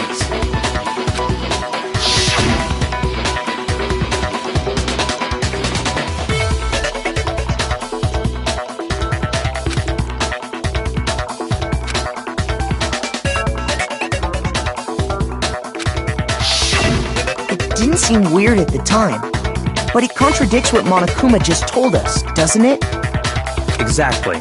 If we were actually rediscovering both bodies, the announcement shouldn't have played. And in reality, when the two dead bodies were rediscovered, one of them was actually being discovered for the first time. So, when we found Hifumi the first time in the nurse's office, he wasn't actually dead yet.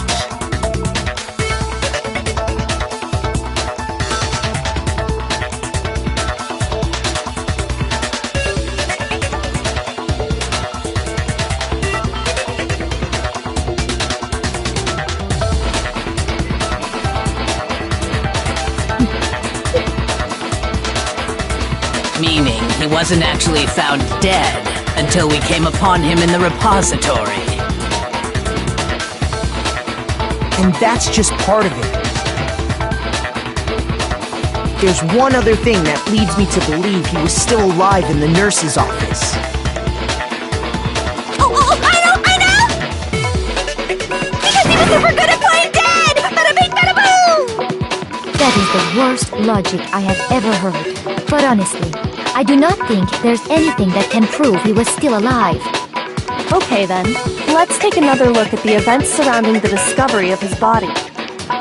Then it should become clear whether he was really alive or not. This whole thing is pointless.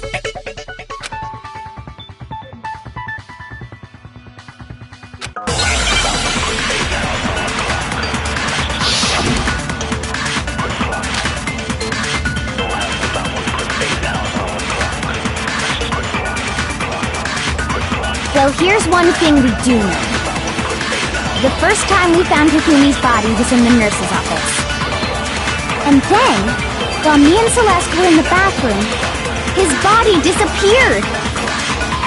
And the next time we saw his body, it was in the repository. But when you compare his body before being moved and his body after being moved, other than the change in how it was positioned, there was no notable difference. No, that's wrong!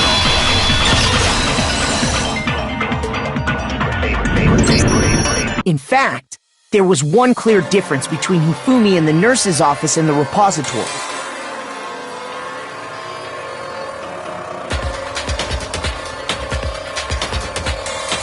His glasses. That fact alone proves that he was only playing dead in the beginning. Perhaps you'd like to fill the rest of us in? When we found Hifumi in the nurse's office, his glasses were covered with blood. But when we found him again later in the repository, they were spotless. And I found the item he used to wipe them clean in the nurse's office trash can.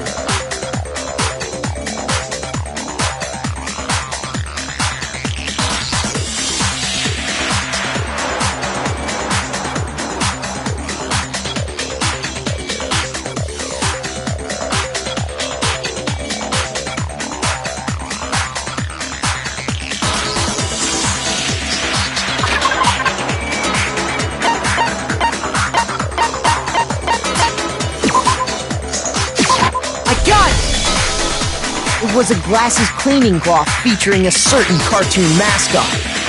One look at the bloodstain on the cloth should make things clear. This piece of cloth was used to wipe Hifumi's glasses clean.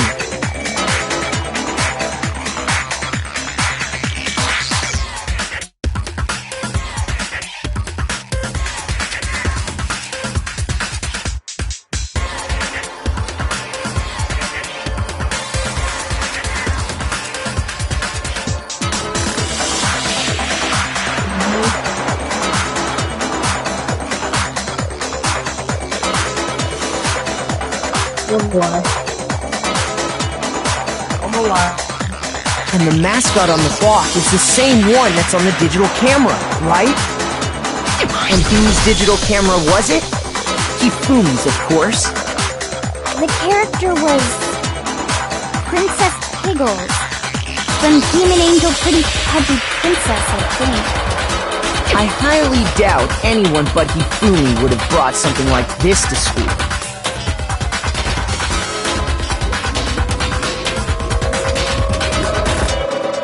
I see your point. And the only people here who wear glasses are... I wouldn't be caught dead using a tacky piece of garbage like that. A few tissues is all I need to keep my glasses clean. Then there's no question. It belonged to Hifumi. So what you're saying is... what exactly?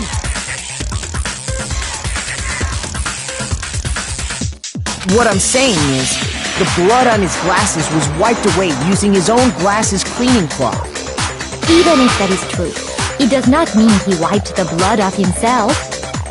But who would benefit from a clean pair of glasses other than the glasses owner? That's a good point. And it must have been him, right? So let's assume that Hifumi was still alive in the nurse's office. He pretends to be dead. Then when he's alone, he wipes his glasses clean so he can see. Then he stands up and walks out on his own 2 feet. And with that, the impossible task of moving his copious corpse becomes possible, wouldn't you say?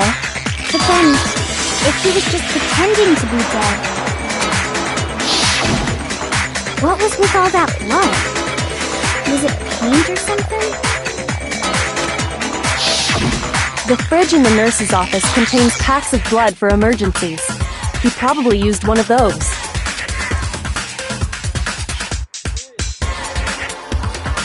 He figured if he was gonna play dead, he should go all out, so he just dumped it everywhere! But he got crazy with it and had to wipe his glasses off when he was done! God, what an idiot! And if Hifumi was still alive at that point, the disappearance of Taka's body is easily explained. It should be perfectly obvious who must have moved Taka's corpse.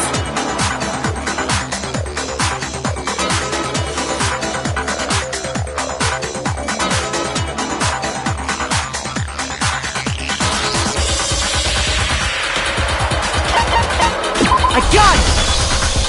It could only have been Hifumi.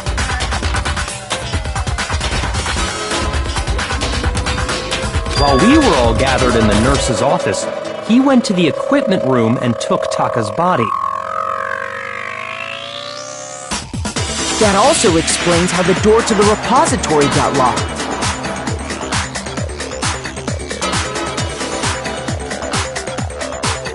The door was locked? Well, after the bodies disappeared, we all went looking for them, right? So me and Sakura headed for the repository. But when we got there, the door was locked. And the repository door can only be locked from the inside. Which means, when Hina and Sakura got to the repository, someone was already inside. And it could only have been Hifumi, who just finished stashing Taka's body there. He convinced us all he was dead, and when he saw his chance, he dragged Taka's body to the repository. So, Hifumi wasn't just another victim in this case. He was one of the assailants. But that means he took part in the murders. I just can't believe it.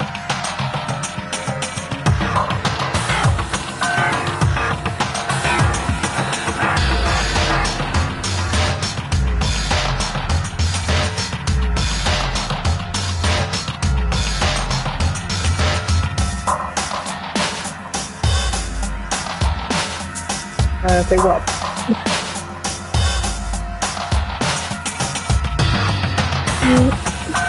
What he said, I get boy, man.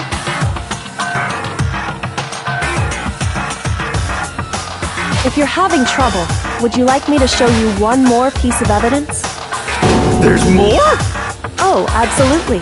The single biggest fact pointing to his involvement has yet to be revealed. You know what I'm talking about, right, Makoto?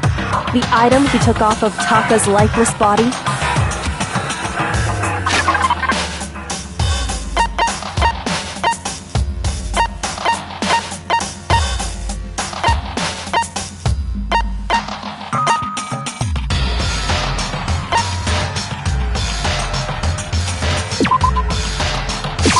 I got it!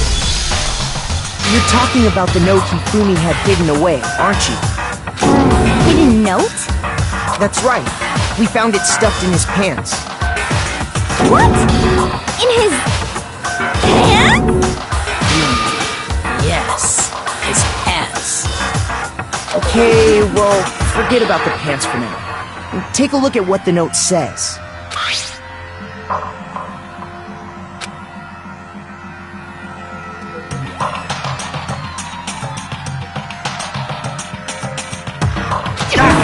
That's the note I was telling you about.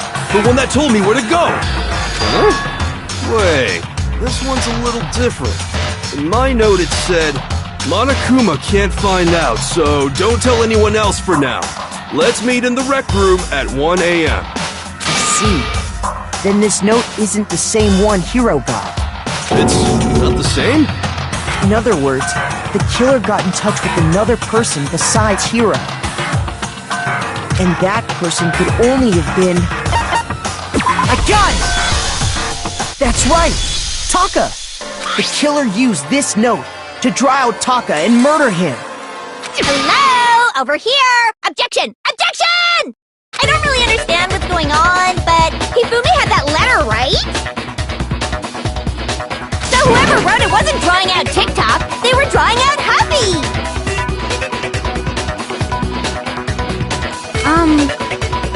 Just to be clear, TikTok... Oh, yes!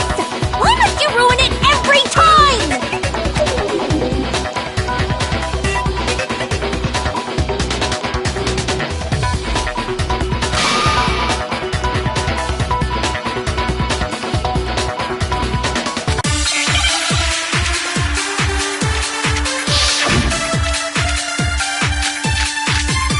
Say what?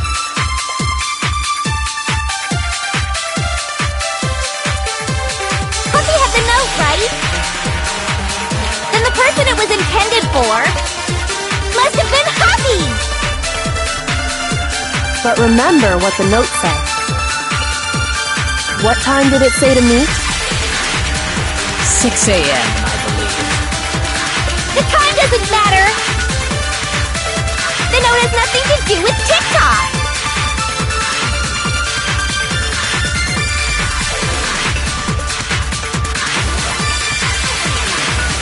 Puppy had the note, right? Then the person it was intended for must have been Huffy! But remember what the note said. What time did it say to meet? 6 a.m., I believe. The time doesn't matter! The note has nothing to do with TikTok!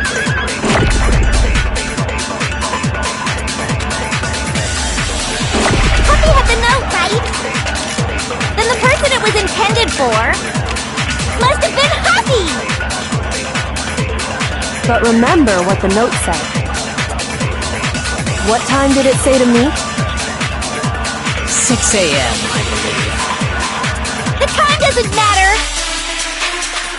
The note has nothing to do with TikTok! No, that's wrong!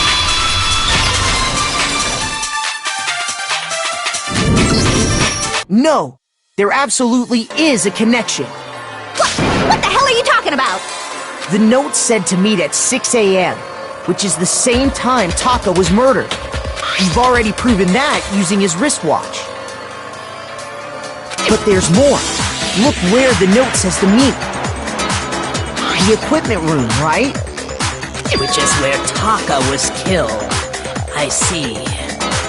So, Taka was murdered at both the time and place written in the note. I think that should be plenty to show that this note was definitely meant for Taka. Well, when you put it like that... No further objections! Then someone used that note to trick Taka. Just the same as me. The culprit really is a cold-blooded monster. Telling people they'd found a way out. But if they gave the note to Taka, what was Hifumi doing with it? Stuffed down his pants, no less! Most likely, Hifumi stole it off Taka's corpse after he died. Huh? He stole it? Where's your proof? Go ahead, show us.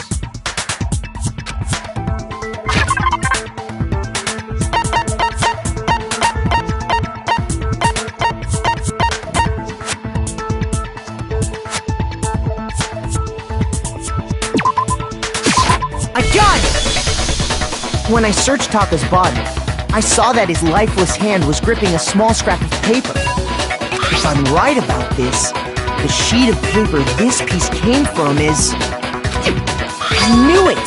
It fits perfectly with the note we found hidden on Hifumi. Then Taka's scrap and Hifumi's note... Yup, they're from the same piece of paper.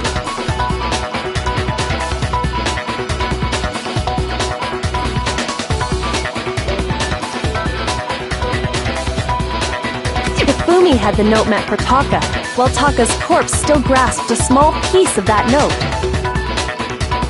There's only one way to explain it.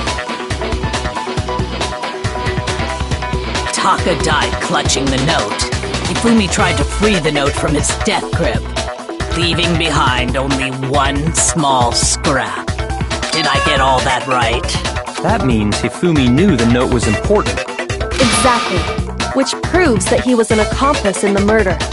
Whoa. Yeah. After seeing all this, Hifumi was super involved in this whole thing for sure. In fact, he was behind the whole thing. In fact, he's still alive! Sorry, no. When we found him in the repository, Hifumi was truly and completely dead. The second body discovery announcement proves that. So then, who killed Hifumi? Whoever did is the mastermind, the true killer.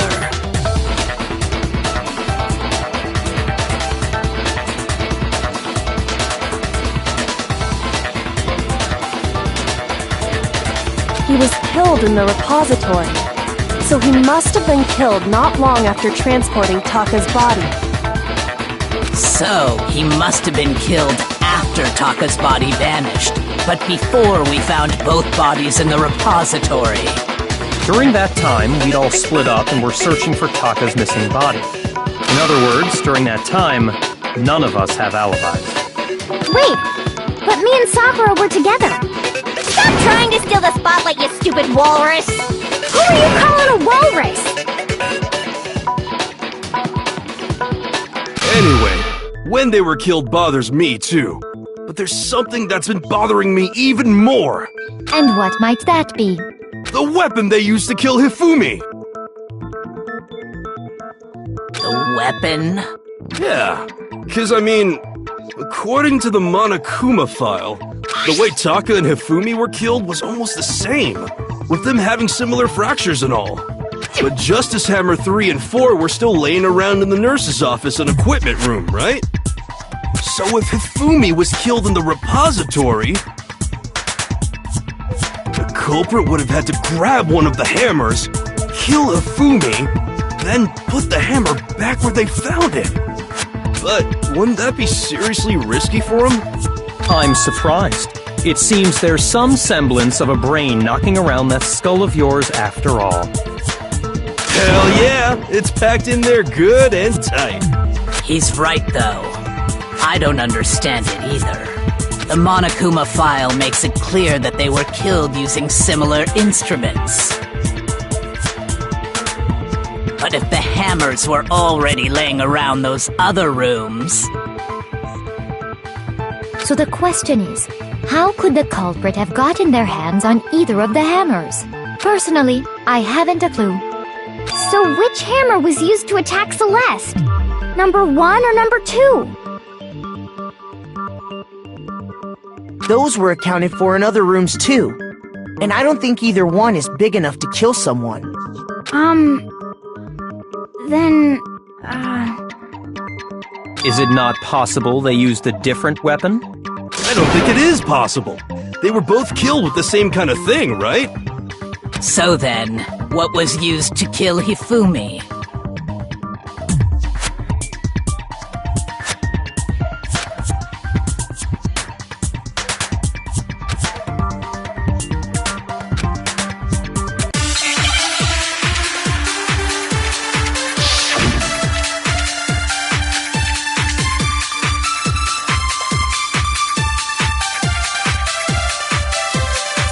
What was used to kill Hifumi?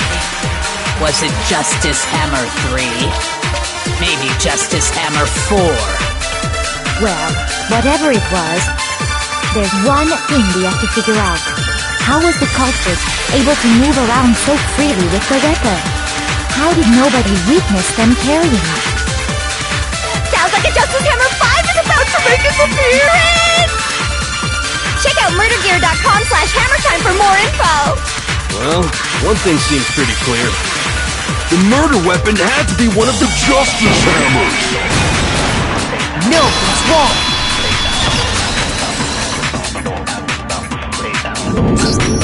The murder weapon wasn't a Justice Hammer at all.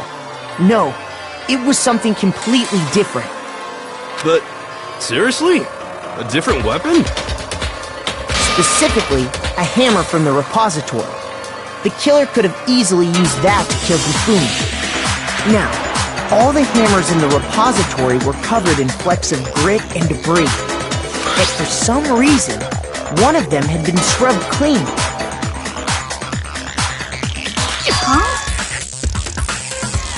And the reason it had been scrubbed clean was most likely because it was used to commit murder. If the hammer got covered in Hifumi's blood, of course they'd have to clean it off. I'd also like to point out that the repository has all kinds of hammers. Big ones, small ones, and even some flat mallet-like ones. I think whoever made the Justice Hammers used those as a basis for their design. If that's true, that would explain the Monokuma file's note about the wounds being similar. So Hifumi moved Taka's body to the repository, where someone then used a hammer to kill him. Whoever did that is the true killer. The one Hifumi was working with. And the one who betrayed him. Hold on a moment. I still think it's strange to assume someone was working together with him. The way the graduation rule works, there is no benefit to helping someone else carry out a murder. So the idea that anyone would work together like that is simply ludicrous. We talked about this, did we not?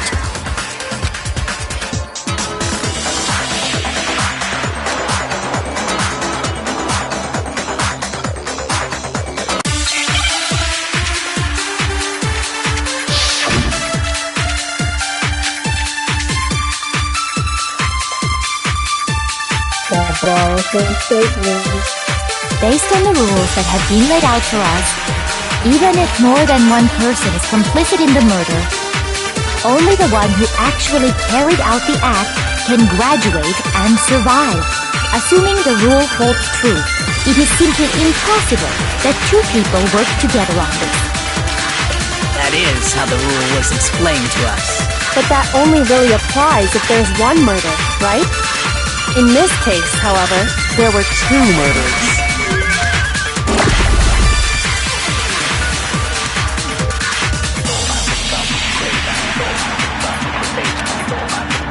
Based on the rules that have been laid out for us, Even if more than one person is complicit in the murder, only the one who actually carried out the act can graduate and survive, assuming the rule holds true. It is simply... No, it's wrong!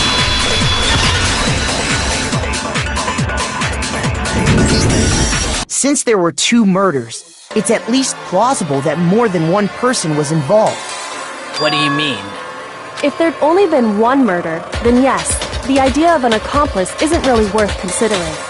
Naturally, if only one person can be saved per murder, an accomplice has no risk versus reward benefit. Risk versus reward benefit? The payoff for working together. The reward that balances out the risk of taking part in a scheme. There's no point in being someone's accomplice if there's no benefit to you. However, if there were some potential mutual reward for the risk, then cooperation becomes possible. You're saying that 2 people could act as each other's accomplices to commit 2 separate murders.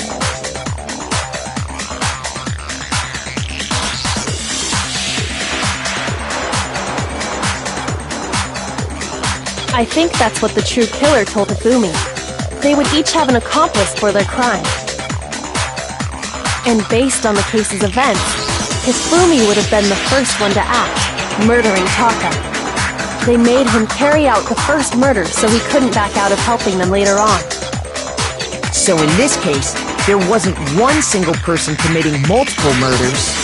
Instead, each person killed someone, creating 2 separate incidents. And it only looked like one person because that's how the true killer designed it to look. A single suspicious individual, a similar weapon used in each crime, disappearing bodies.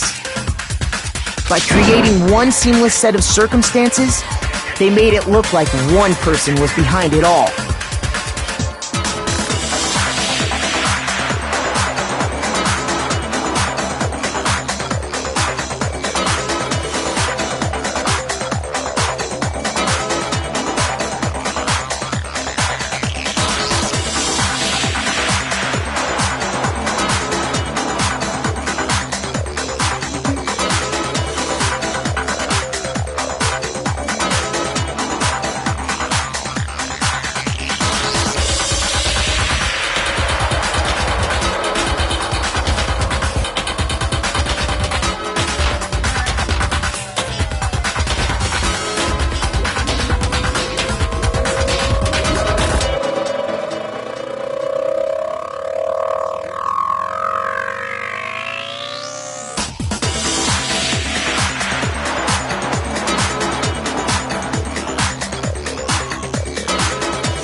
The mastermind picked their target and managed to convince him to go along with their plan. And then, to avoid the no accomplices rule, they simply killed their accomplice. Which, if true, means that betraying Hifumi was part of the plan from the very beginning. That's just awful! How could anyone be so cruel? You think so? I can't help but admire its cunning. Still, their choice of accomplice seems odd.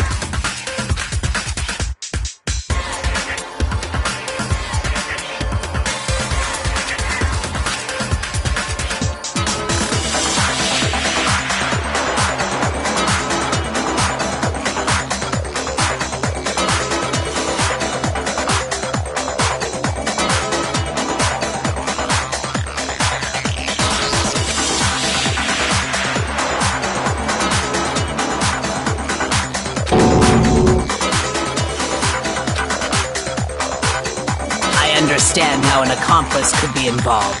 But then, who was the one pulling Hifumi's strings? That's problem numero uno right now!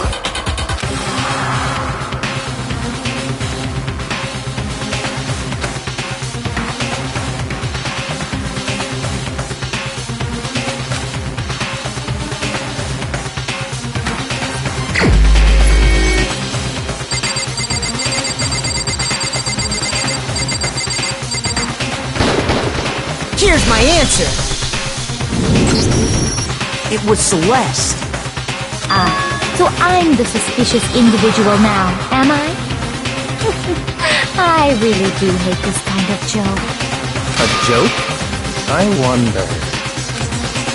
So what you are saying, then, is that I specifically chose to work together with Hifumi.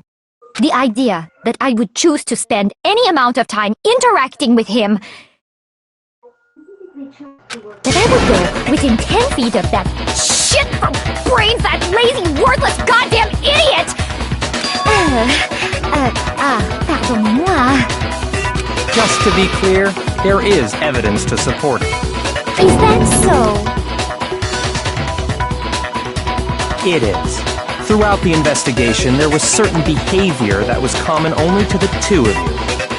Considering what we've learned so far, it only further proves that the two of you were working together.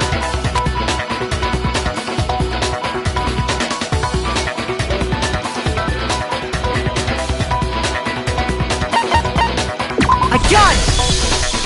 The behavior they had in common has to do with the suspicious individual in the suit, doesn't it?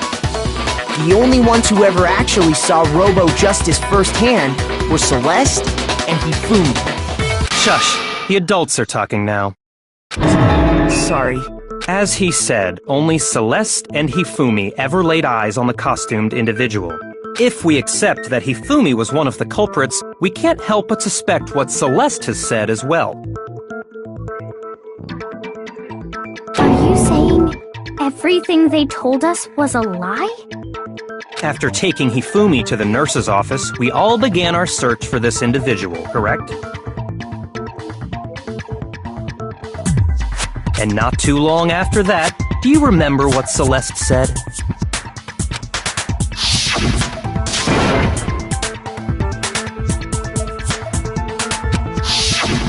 We headed to the second floor specifically because of what she claimed to have seen. Next, to draw us all to the physics lab up on the third floor, She let out a blood-curdling scream. And when we'd all come to see what was wrong, what was it she said?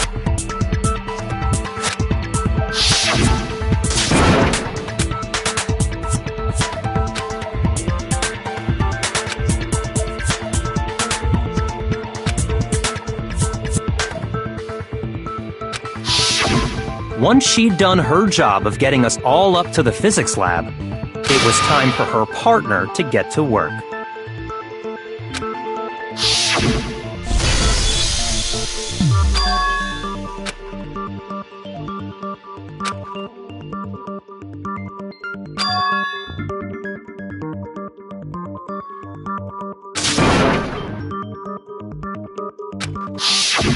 It was to get us to divide into two groups, so that we would discover both bodies at the same time?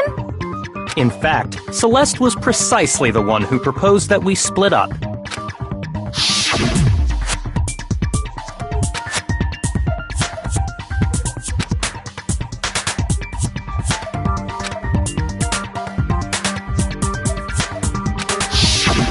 Well, if Celeste and Hifumi were working together, all those chance events suddenly become connected. And on top of that, that piercing cry of yours early on.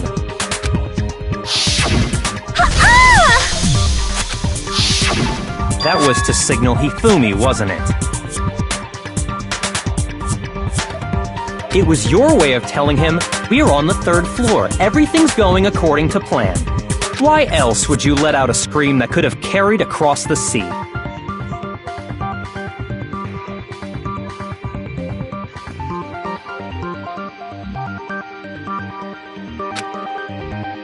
I just realized another strange thing.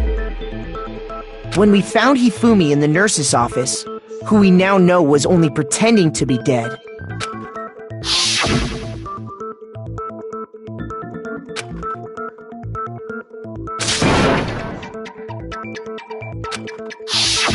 Celeste, you were the first one to say he'd been murdered. You wanted to make sure we wouldn't have any doubt in our minds.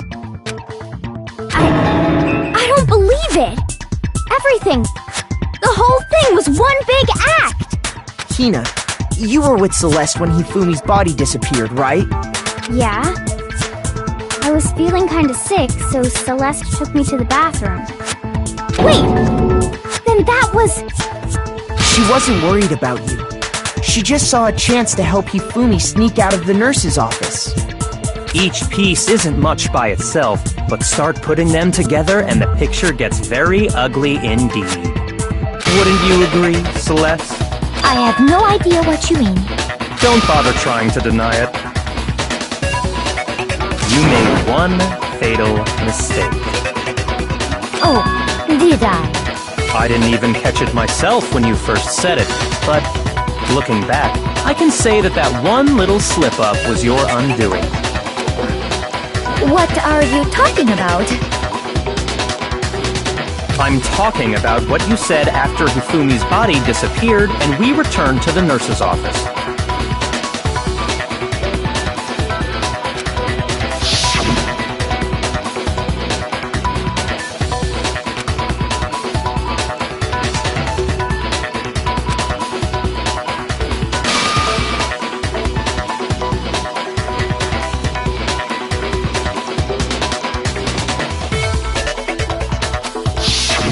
I remember her saying that too, but I don't understand what's so strange about it. Then pay attention. Sakura, Toko, and I were first to discover Taka's body in the equipment room.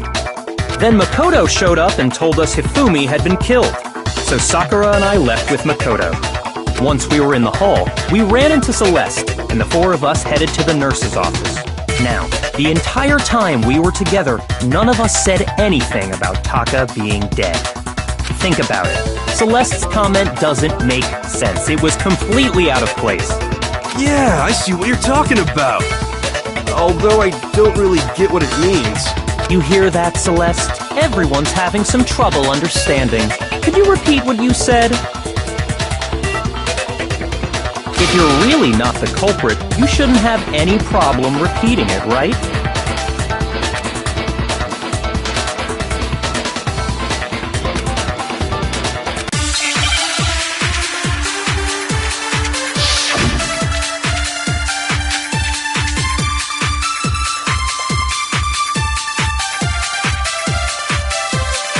All I said was, they must really be enjoying this.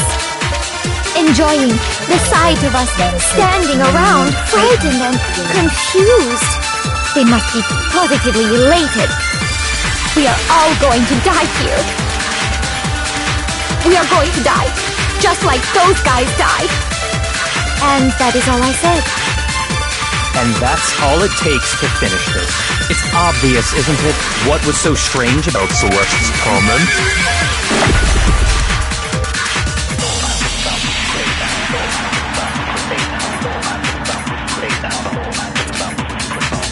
All I said was, they must really be enjoying this.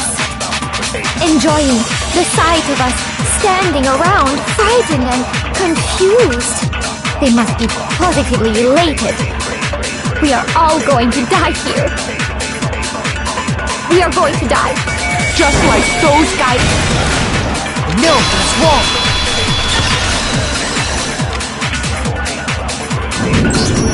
That's right. There's no reason Celeste should have said, just like those guys died. When she said that, none of us had told her Taka was dead. Exactly. And we didn't run into her until after we were all out in the hall.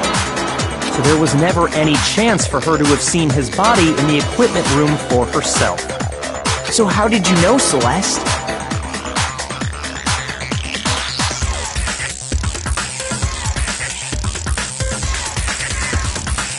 How did you know more than one person had been killed? And how did you know they were both guys? Because Kyoko had also disappeared, right? So she could have been dead too. You all have such vivid imaginations. You know that? Imaginations?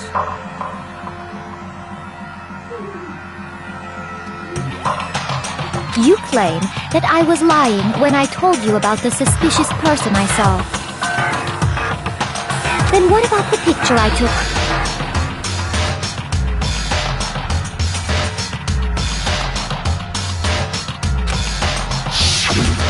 How do you explain this picture of the costumed villain dragging Hifumi away?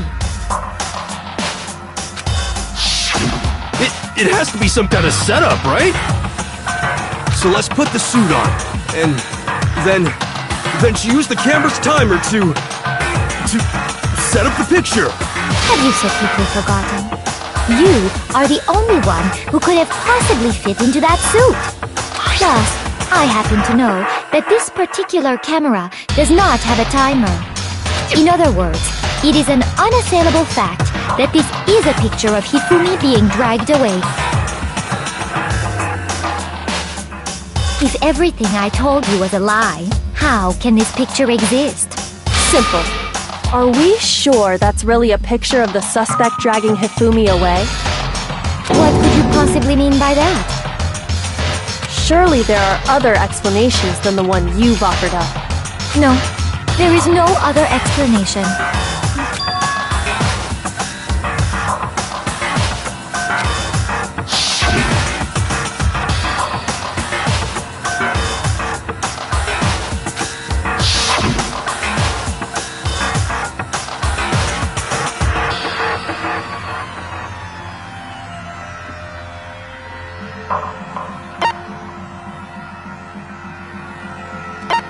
I got it! It's not a picture of the suspect dragging Hifumi away. I would say it's a picture of Hifumi dragging the suspect away. That's certainly within the realm of possibility.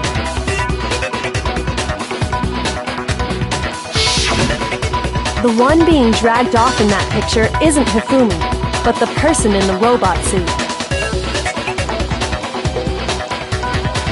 We've simply been led to believe that it's the other way around. And the strange costume might only exist to lead us astray even farther. If you saw someone wearing something like that in this situation, of course you'd notice and be suspicious. That's what happened! You put me to sleep and made me out to be the bad guy in all this! Such a thing is utterly impossible. Hifumi was dragging him away?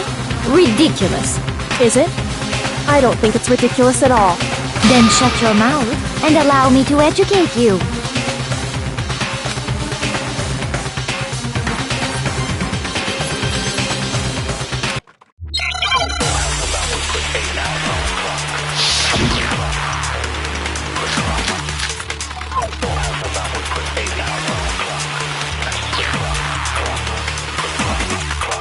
Dressed me up in that suit after I passed out. Then you just draped me across Hifumi and had him carry my weight. You tried to make me look like the bad guy. Like I said, ridiculous. As you can see in the picture, the suspect is standing perfectly upright. If the person inside the suit was unconscious, there's no way they could stand up straight like that. No, it's wrong!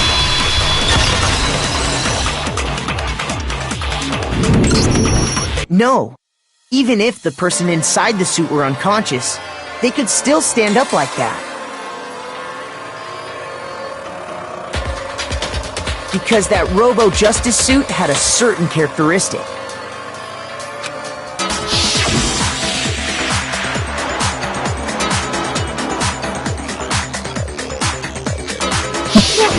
That's right! They totally made a mistake when they made it, so it couldn't bend at the waist.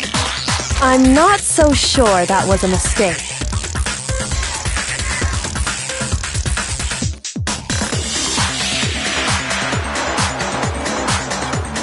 I think the suit was designed from the beginning to be used the way it was. Celeste and Hifumi took the suit they'd specially designed and stuffed Hiro into it.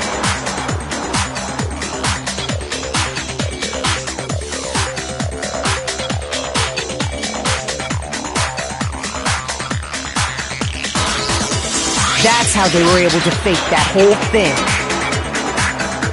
The point of it all was to make us believe whoever was in the suit was to blame. Well then, I suppose this is checkmate.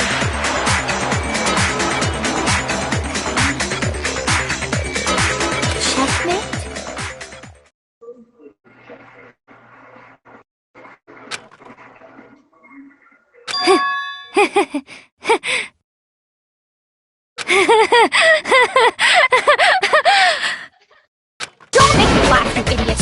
What do you mean, checkmate? Celeste?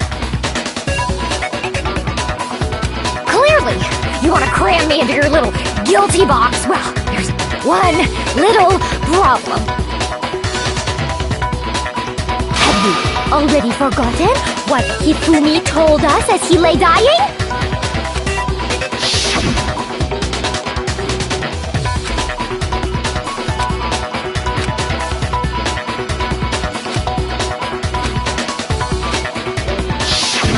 When we asked him who had attacked him, his answer was quite clear, was it not?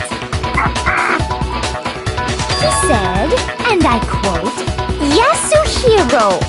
In other words, Yasuhiro Hagakure! Hey, Wait! But my name isn't really Yasuhiro! It's actually Taro! Your confusing statements don't make any sense. You're only making things more complicated.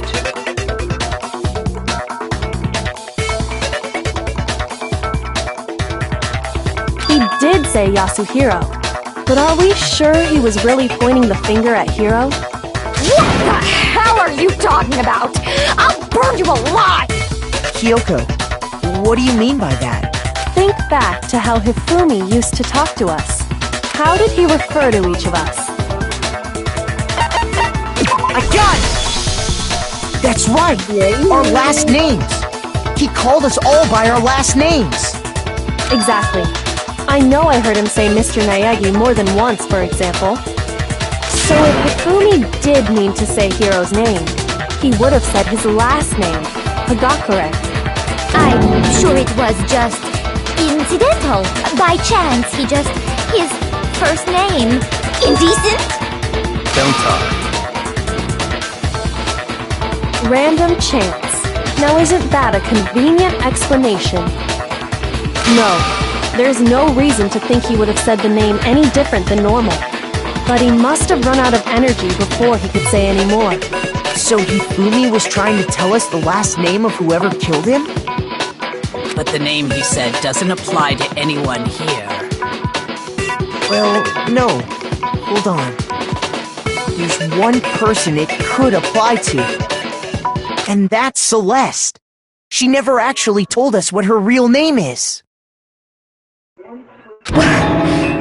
What did you just say? To think you'd take your false accusation so far, I don't know whether to laugh or spit! Come on! Enough with your idiotic blather! Yasuhiro is a loser's name! Do I look like a loser to you? Well, do I? What? I think I've earned the right to be a little on edge. Okay, then fill us in. What's your real name? Make sure your ear holes are wide open and listen up!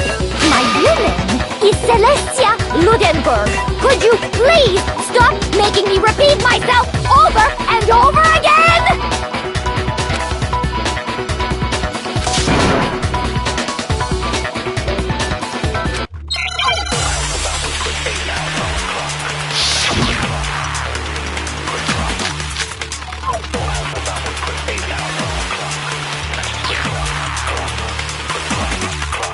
Hifumi was trying to tell us something.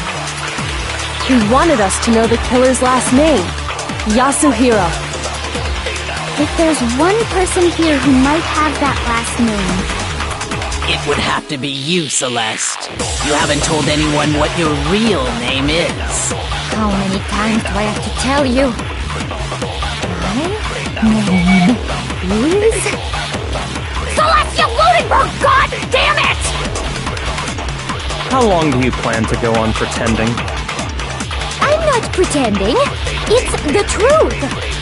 And since you have no way to contradict me, that's the only truth there is! Moron!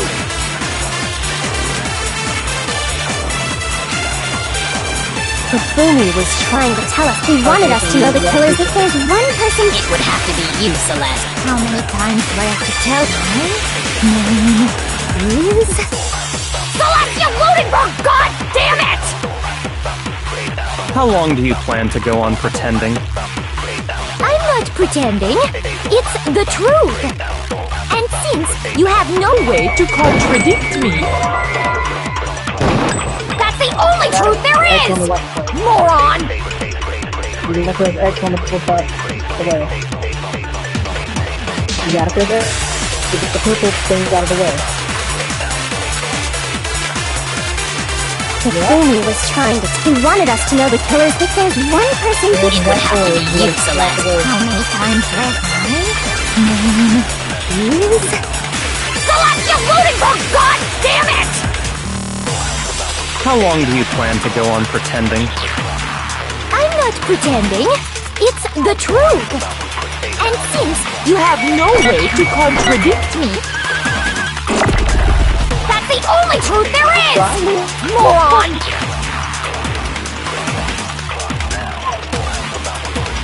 I call the tag. Hifumi was trying to tell us something. He wanted us to know the killer's last name. If there's one person here who... It would have to be you, Celeste. You haven't told anyone what your... How many times do I have to tell you? My name is... Celestia Ludenberg! God damn it! How long do you plan to go on pretending? I'm not pretending. It's the truth. And since you have no way to contradict me, Nothing's wrong!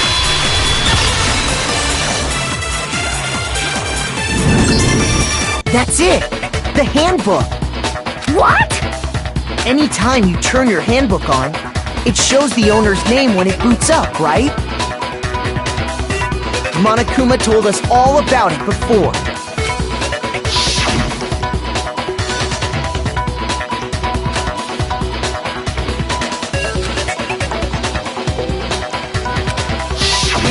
So all we have to do is check her handbook, and that'll clear up everything. That's how we can find out Celeste's real name. That's an invasion of privacy. I refuse to cooperate. Celeste, can you please just tell us what really happened?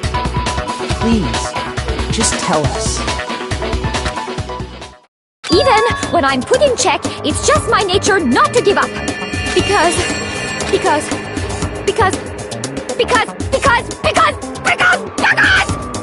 until the game's over, you never know what might happen. Fine then. Let me settle it. Let me go over the case again, from the beginning, and shed light on all your crimes.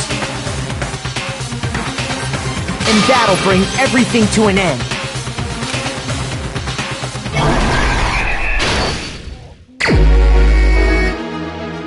Hope you Once again.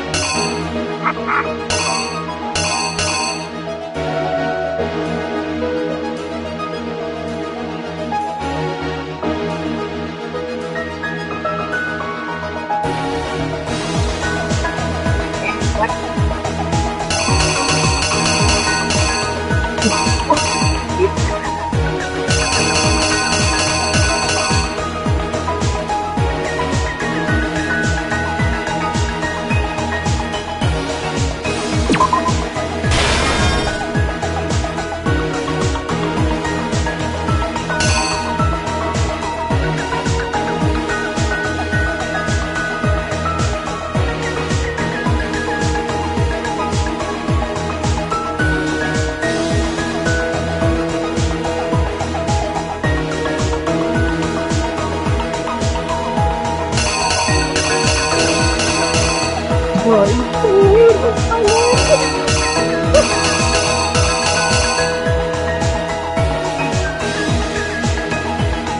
got a lot of time. I believe you.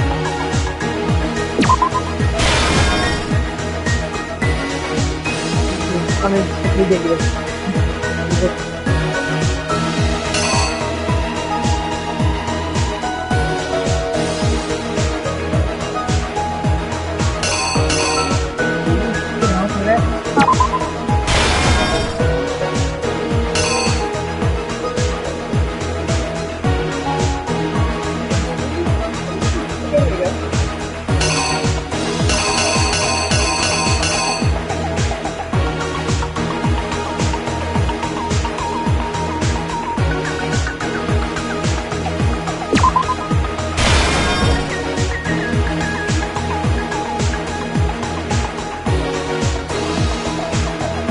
To give it too much credit. No good so far.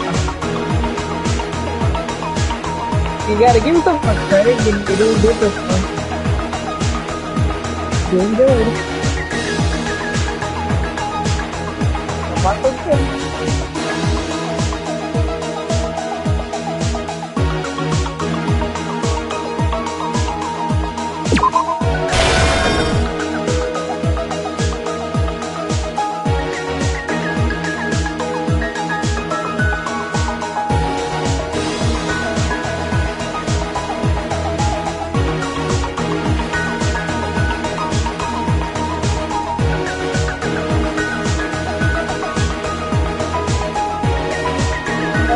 Still number 4.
So far, so good.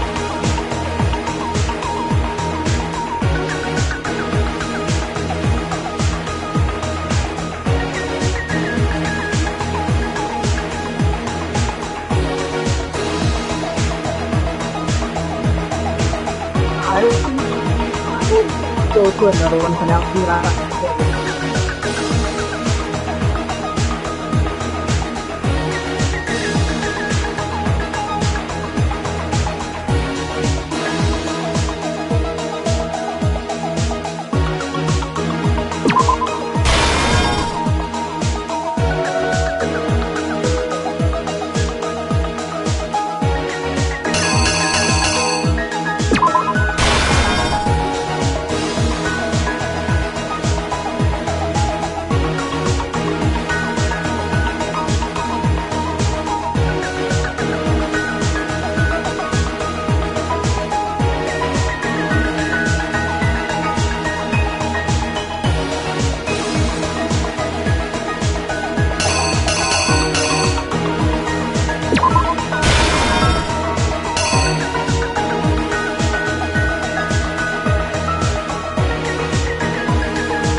Here's exactly what happened. Before anything, the killer persuaded someone to help carry out the murder. And that person was...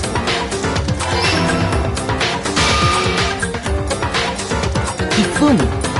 With an accomplice, the killer was able to execute a number of otherwise impossible schemes.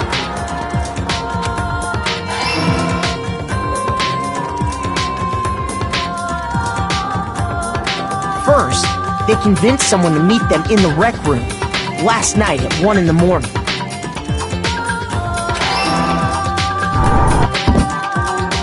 That someone they met with was Hiro.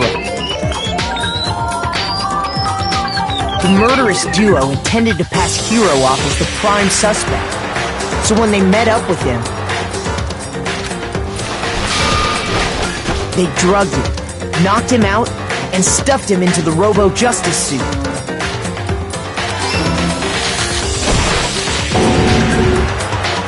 Next, Hifumi positioned himself to make it look like Robo-Justice was attacking him, while the killer used a digital camera to take pictures of the assault.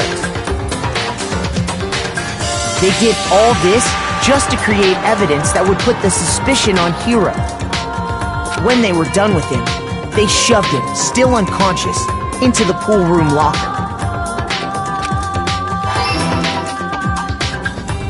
And then finally, at 6 a.m., they moved into the murder phase of their plan.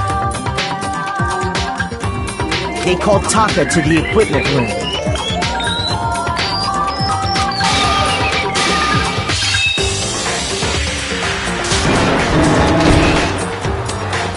And that's where Hifumi killed him, making it the scene of the first murder.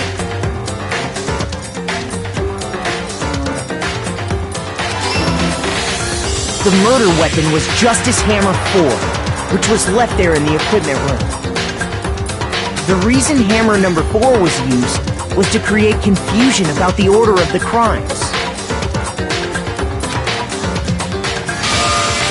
So, next they falsified 2 more assault incidents.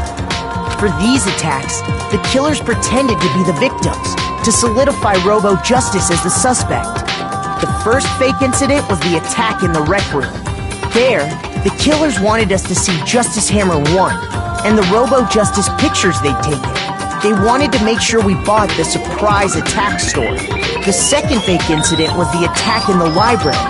This time, they planted Justice Hammer 2 and an injured Hifumi to sell us that story. With these 2 incidents, the killers were able to create a certain preconception in our minds that the suspect was increasing the size of the hammers and attacking people in order as they did.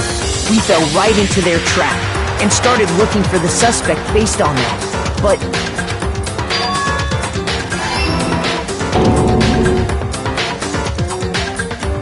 while we did that, we left Hifumi alone in the nurse's office.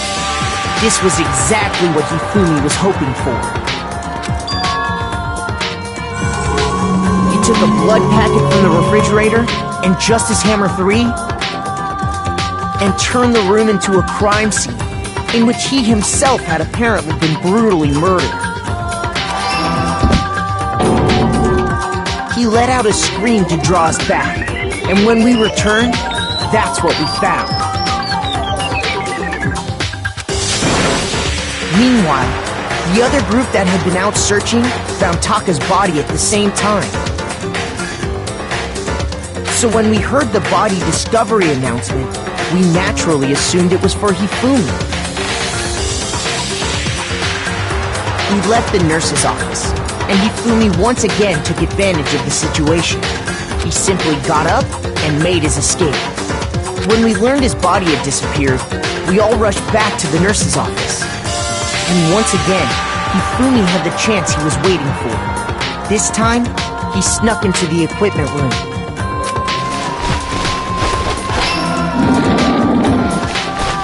He wrapped Taka's body in a tarp and used the dolly to move it all the way down to the repository.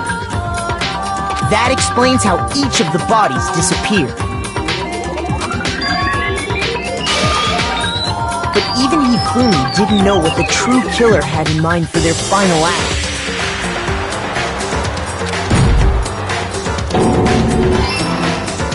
Their plan all along was to kill Hifumi and get rid of the one person who could betray them.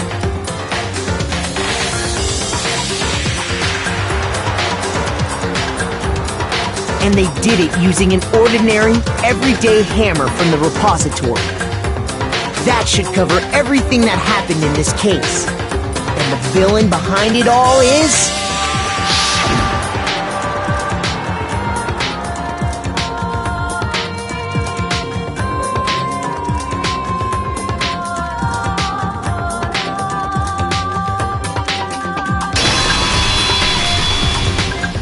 Celeste!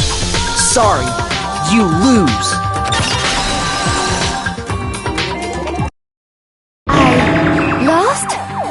I lost? When was the last time I was forced to utter such words? They hang heavy around my neck.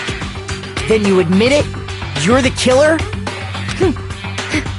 Listen to you, trying to take charge, as if you're my private instructor.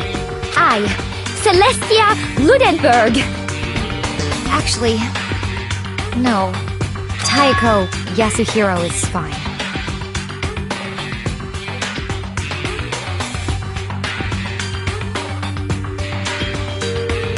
Taiko?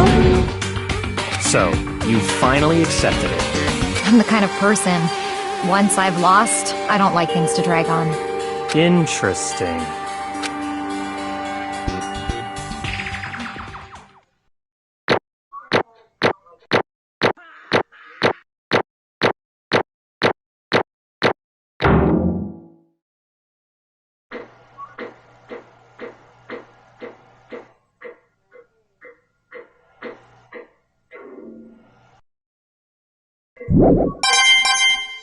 You got an A. Okay, Monokuma. I'm ready to begin. That's a real accent. Or, no. I suppose this is the end, isn't it? It is indeed the moment we've all been waiting for. Time to vote. Okay? Okay. If you would, please locate your lever and cast your vote. And when the votes are tallied, who will become the blackened? Will you make the right choice or the dreadfully wrong one? What's it gonna be? What's it gonna be? Or... Yeah.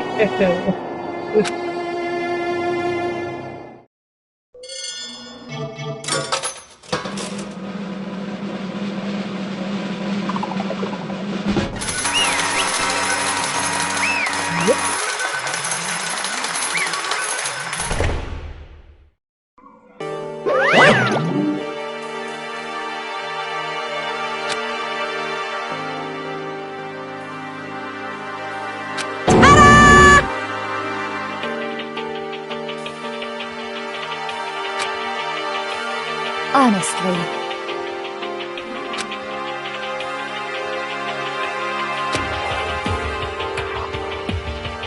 I knew it.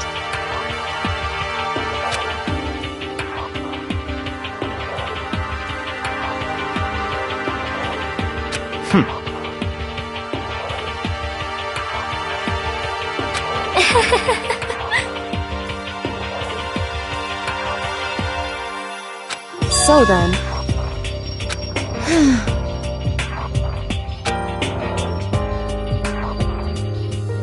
Indeed.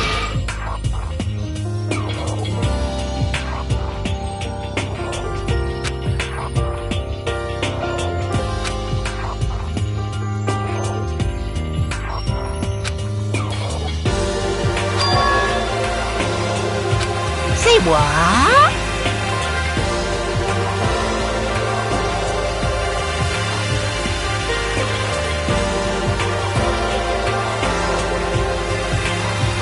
Just a second.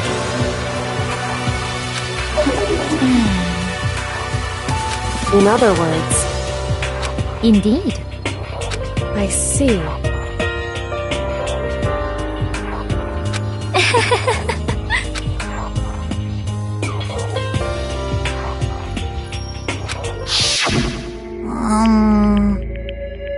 Actually... What? Are you okay with this? Yep.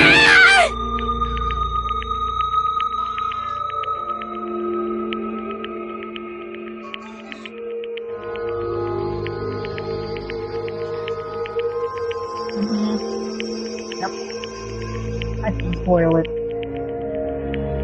I didn't want to spoil it. So then...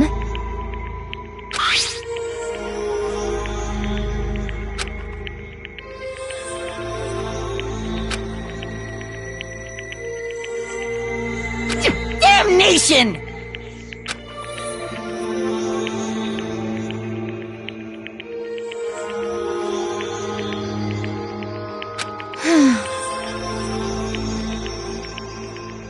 Say what? As for me... As for me...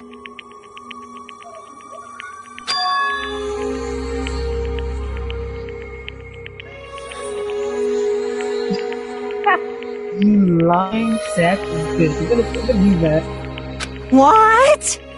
You're gonna use that. You lying sack of bitch. I like that. Oh.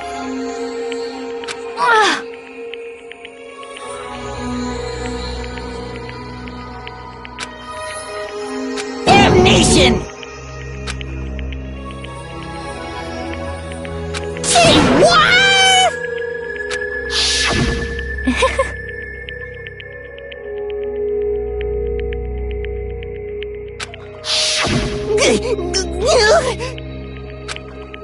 Completely unforgivable! Most unfortunate. Actually...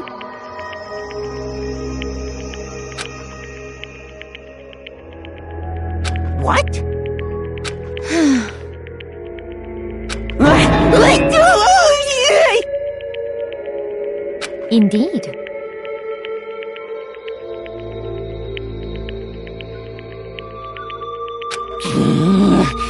This is unforgivable! Completely unforgivable! Honestly.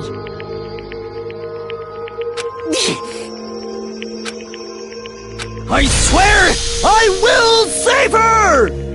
Actually...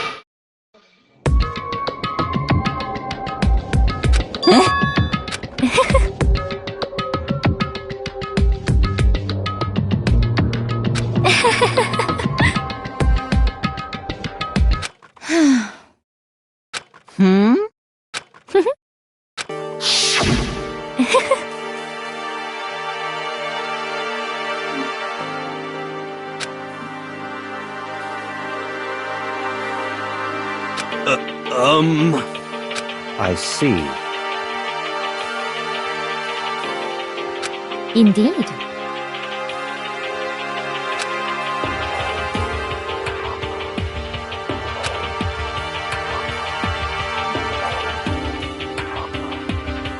But...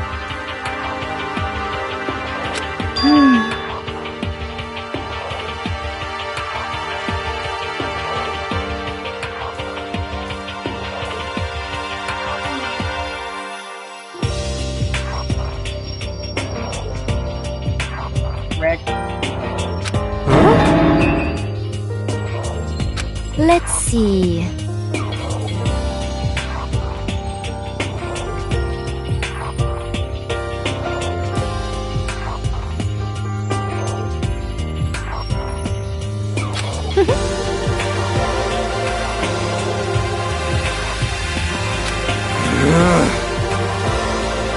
Well,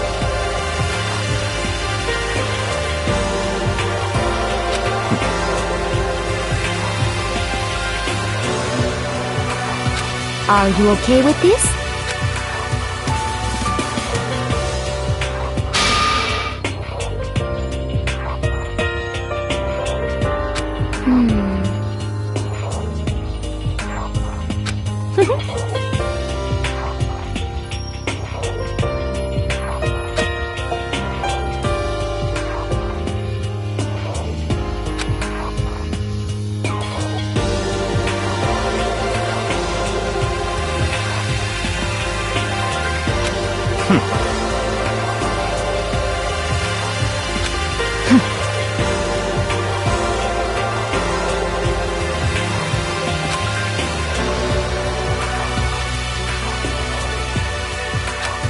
so in the end...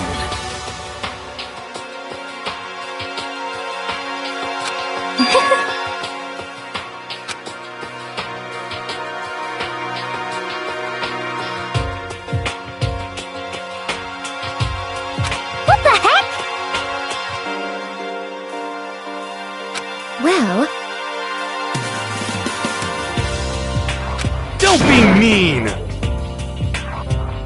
I wonder about that. Why? What the heck?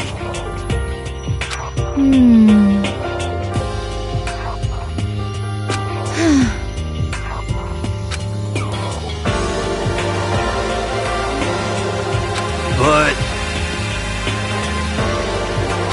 You little bitch! Hey!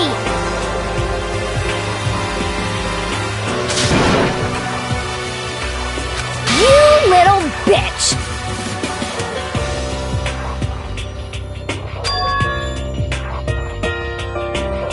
This is fine.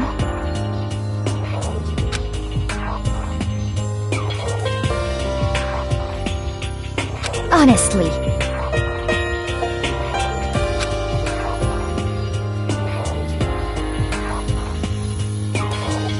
As for me,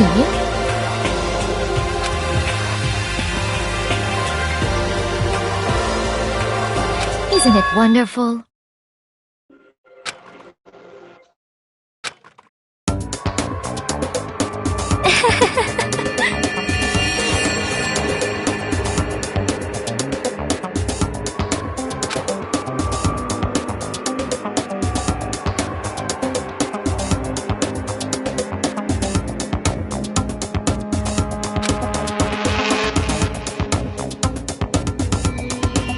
This is fine.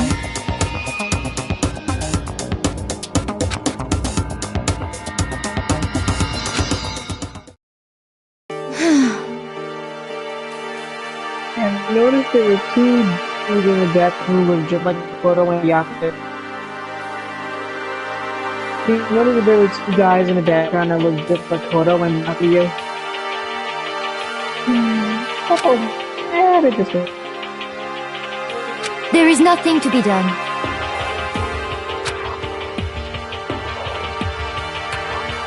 Just the worst.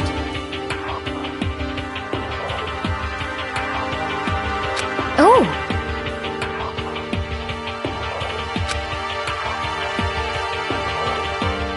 Do you understand?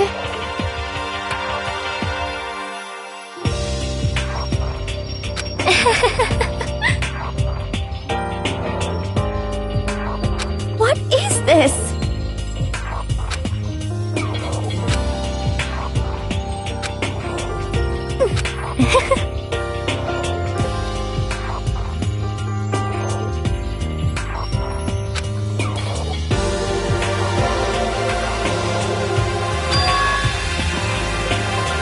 Yes, indeed.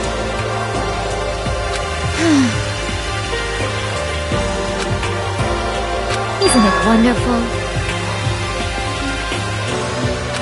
Hey!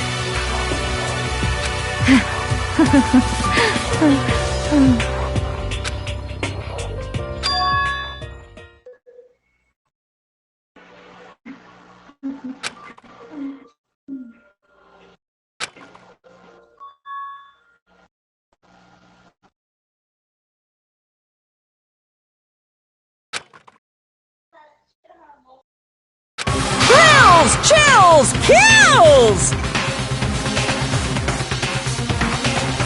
Now then, I prepared a very special punishment!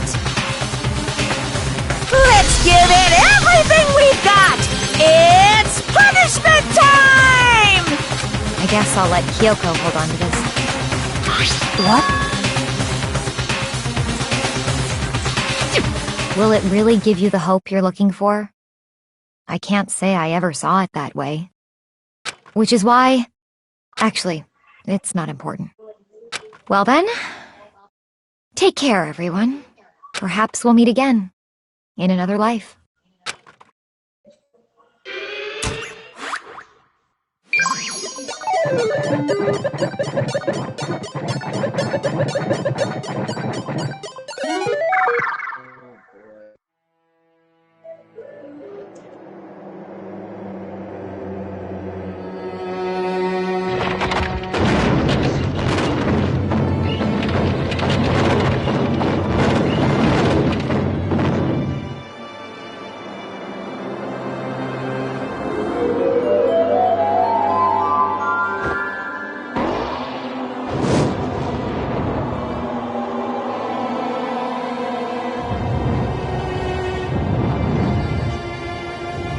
right?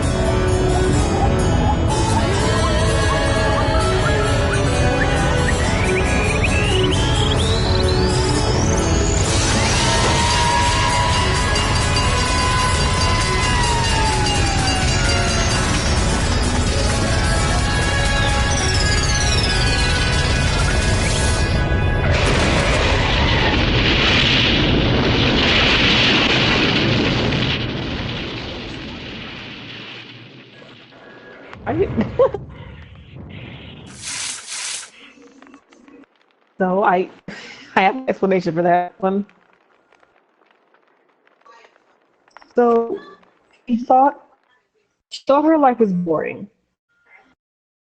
So they were going to execute her in a way that was unique and special, and she was all for it. But instead, they brought a fire truck in to kill her, and so she ended up dying in one of the most common ways possible.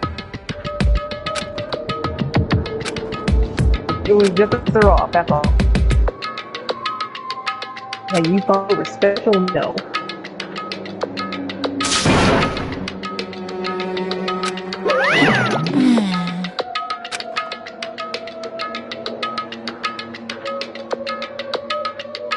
Extreme! What are you gonna do?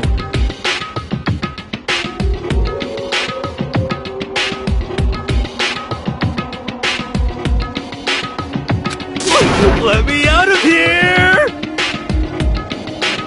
Too bad.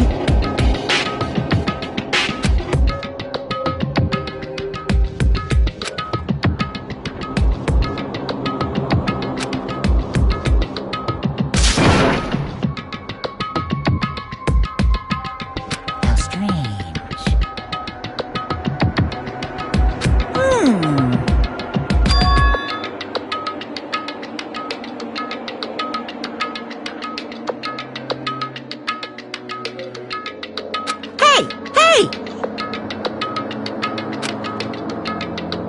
Wah-wah? So then, you... Where alter ego is. Ooh. Hey, Ooh, how exciting!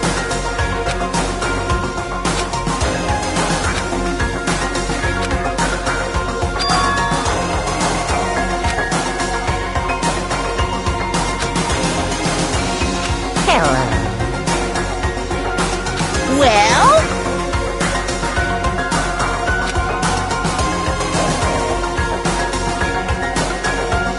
See ya later!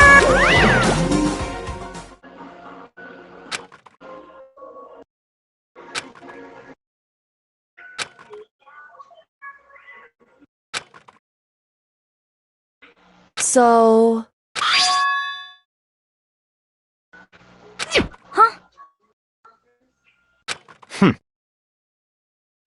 Hey,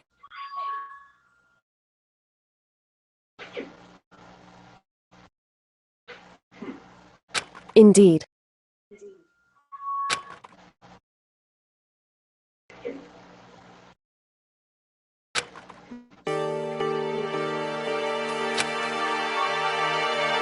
Hey, What? so...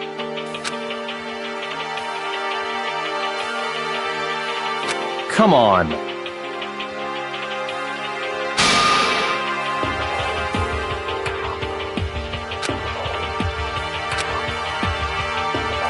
What?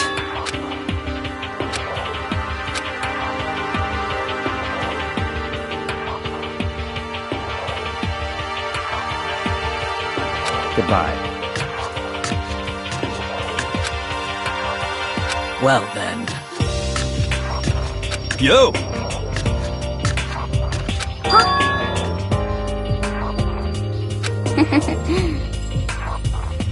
Okay.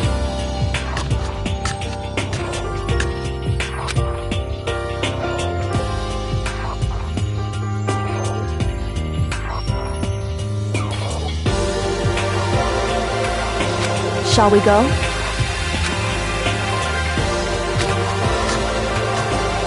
So then,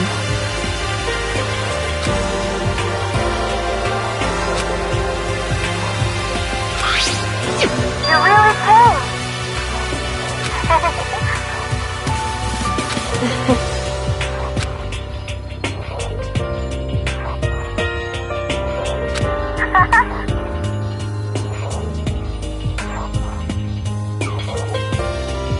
So,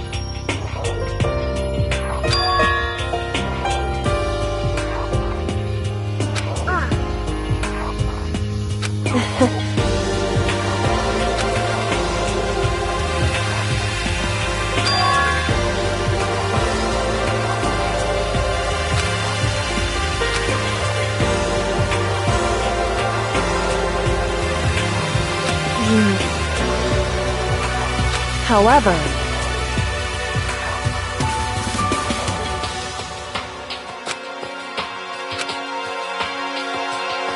what?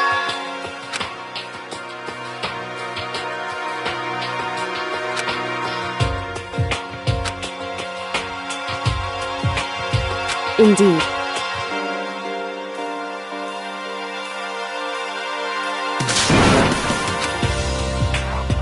What?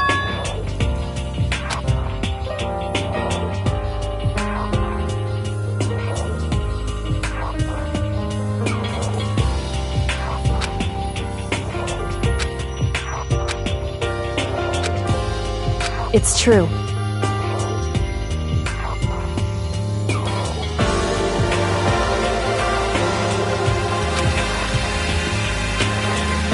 That's fine.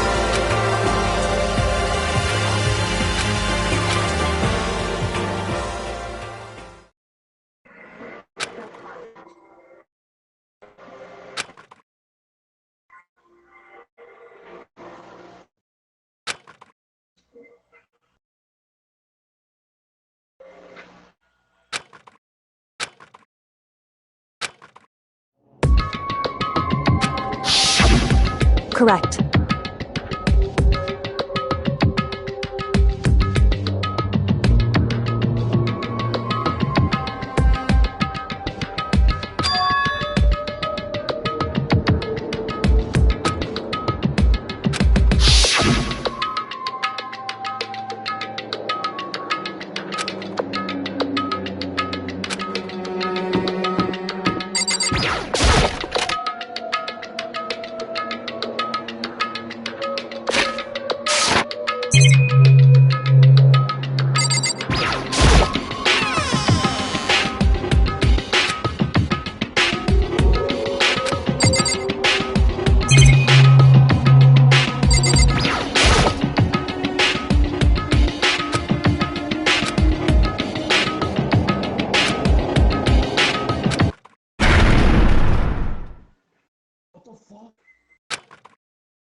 Correct.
And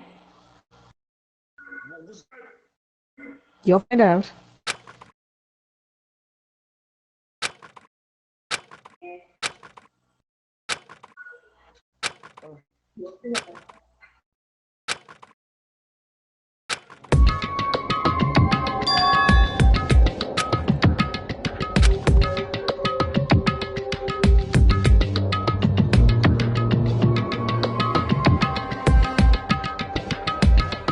That person took them all.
Why, what do you think you're doing?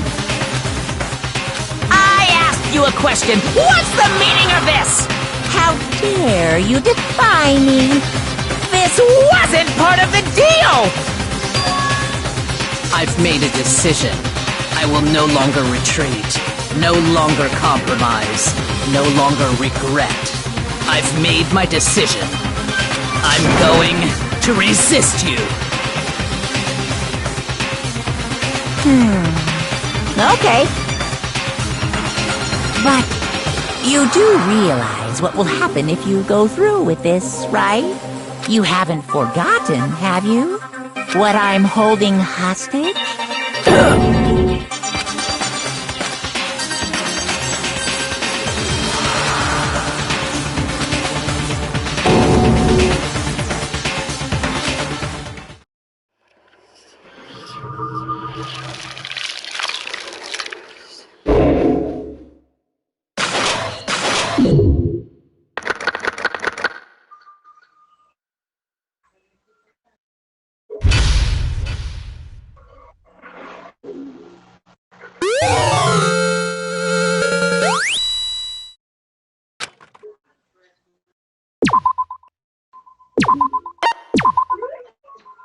So that took 2 hours.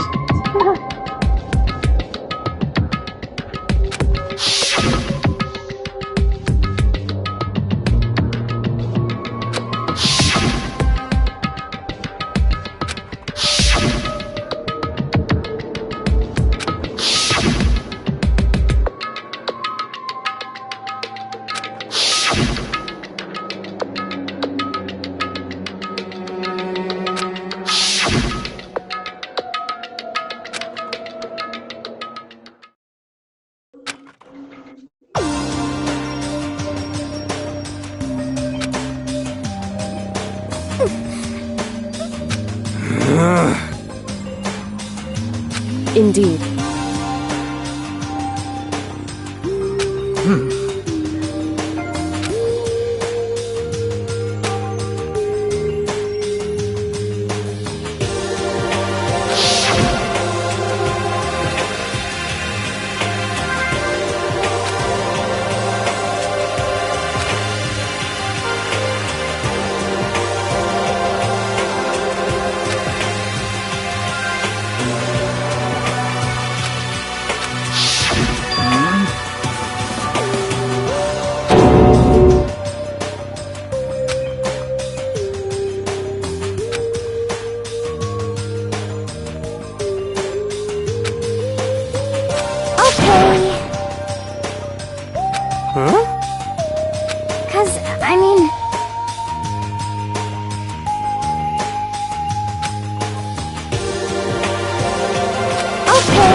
I see. It's true.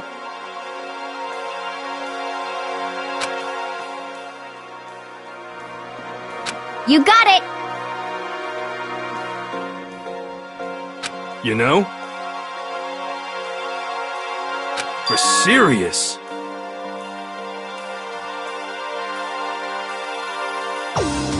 Well...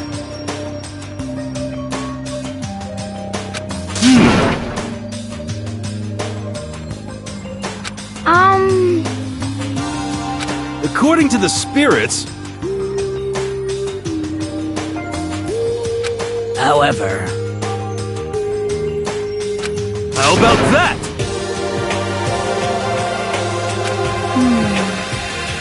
It's not like some occult mystery. The occult is bullcrap!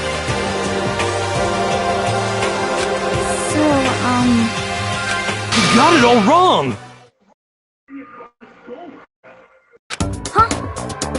So... Actually...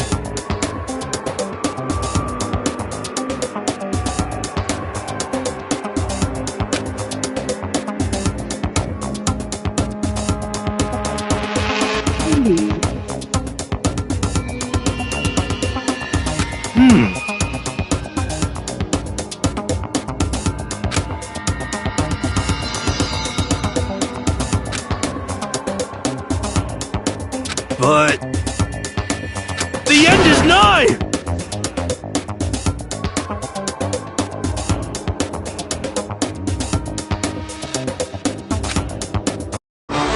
Some crazy beam came out of nowhere and locked onto my hamburger. And as soon as the beam touched it, the burger started floating in midair. And then... still floating there, the entire burger started coming apart. One part of it just vanished, while the rest fell back into my hand. Do you realize what that means? It means the burger wasn't 100% beef. It must have had some pork or something mixed in. Something like 70% pork and 30% beef would be my guess. You can't trick me.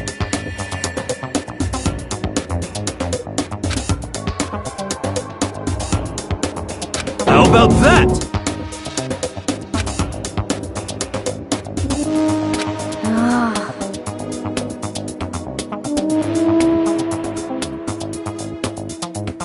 Don't be mean!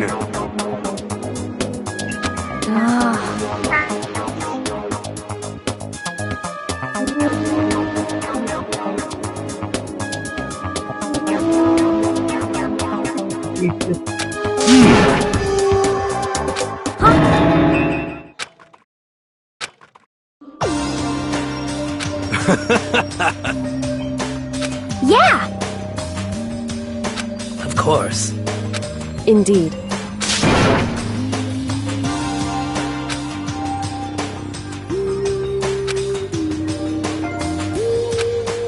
well. But...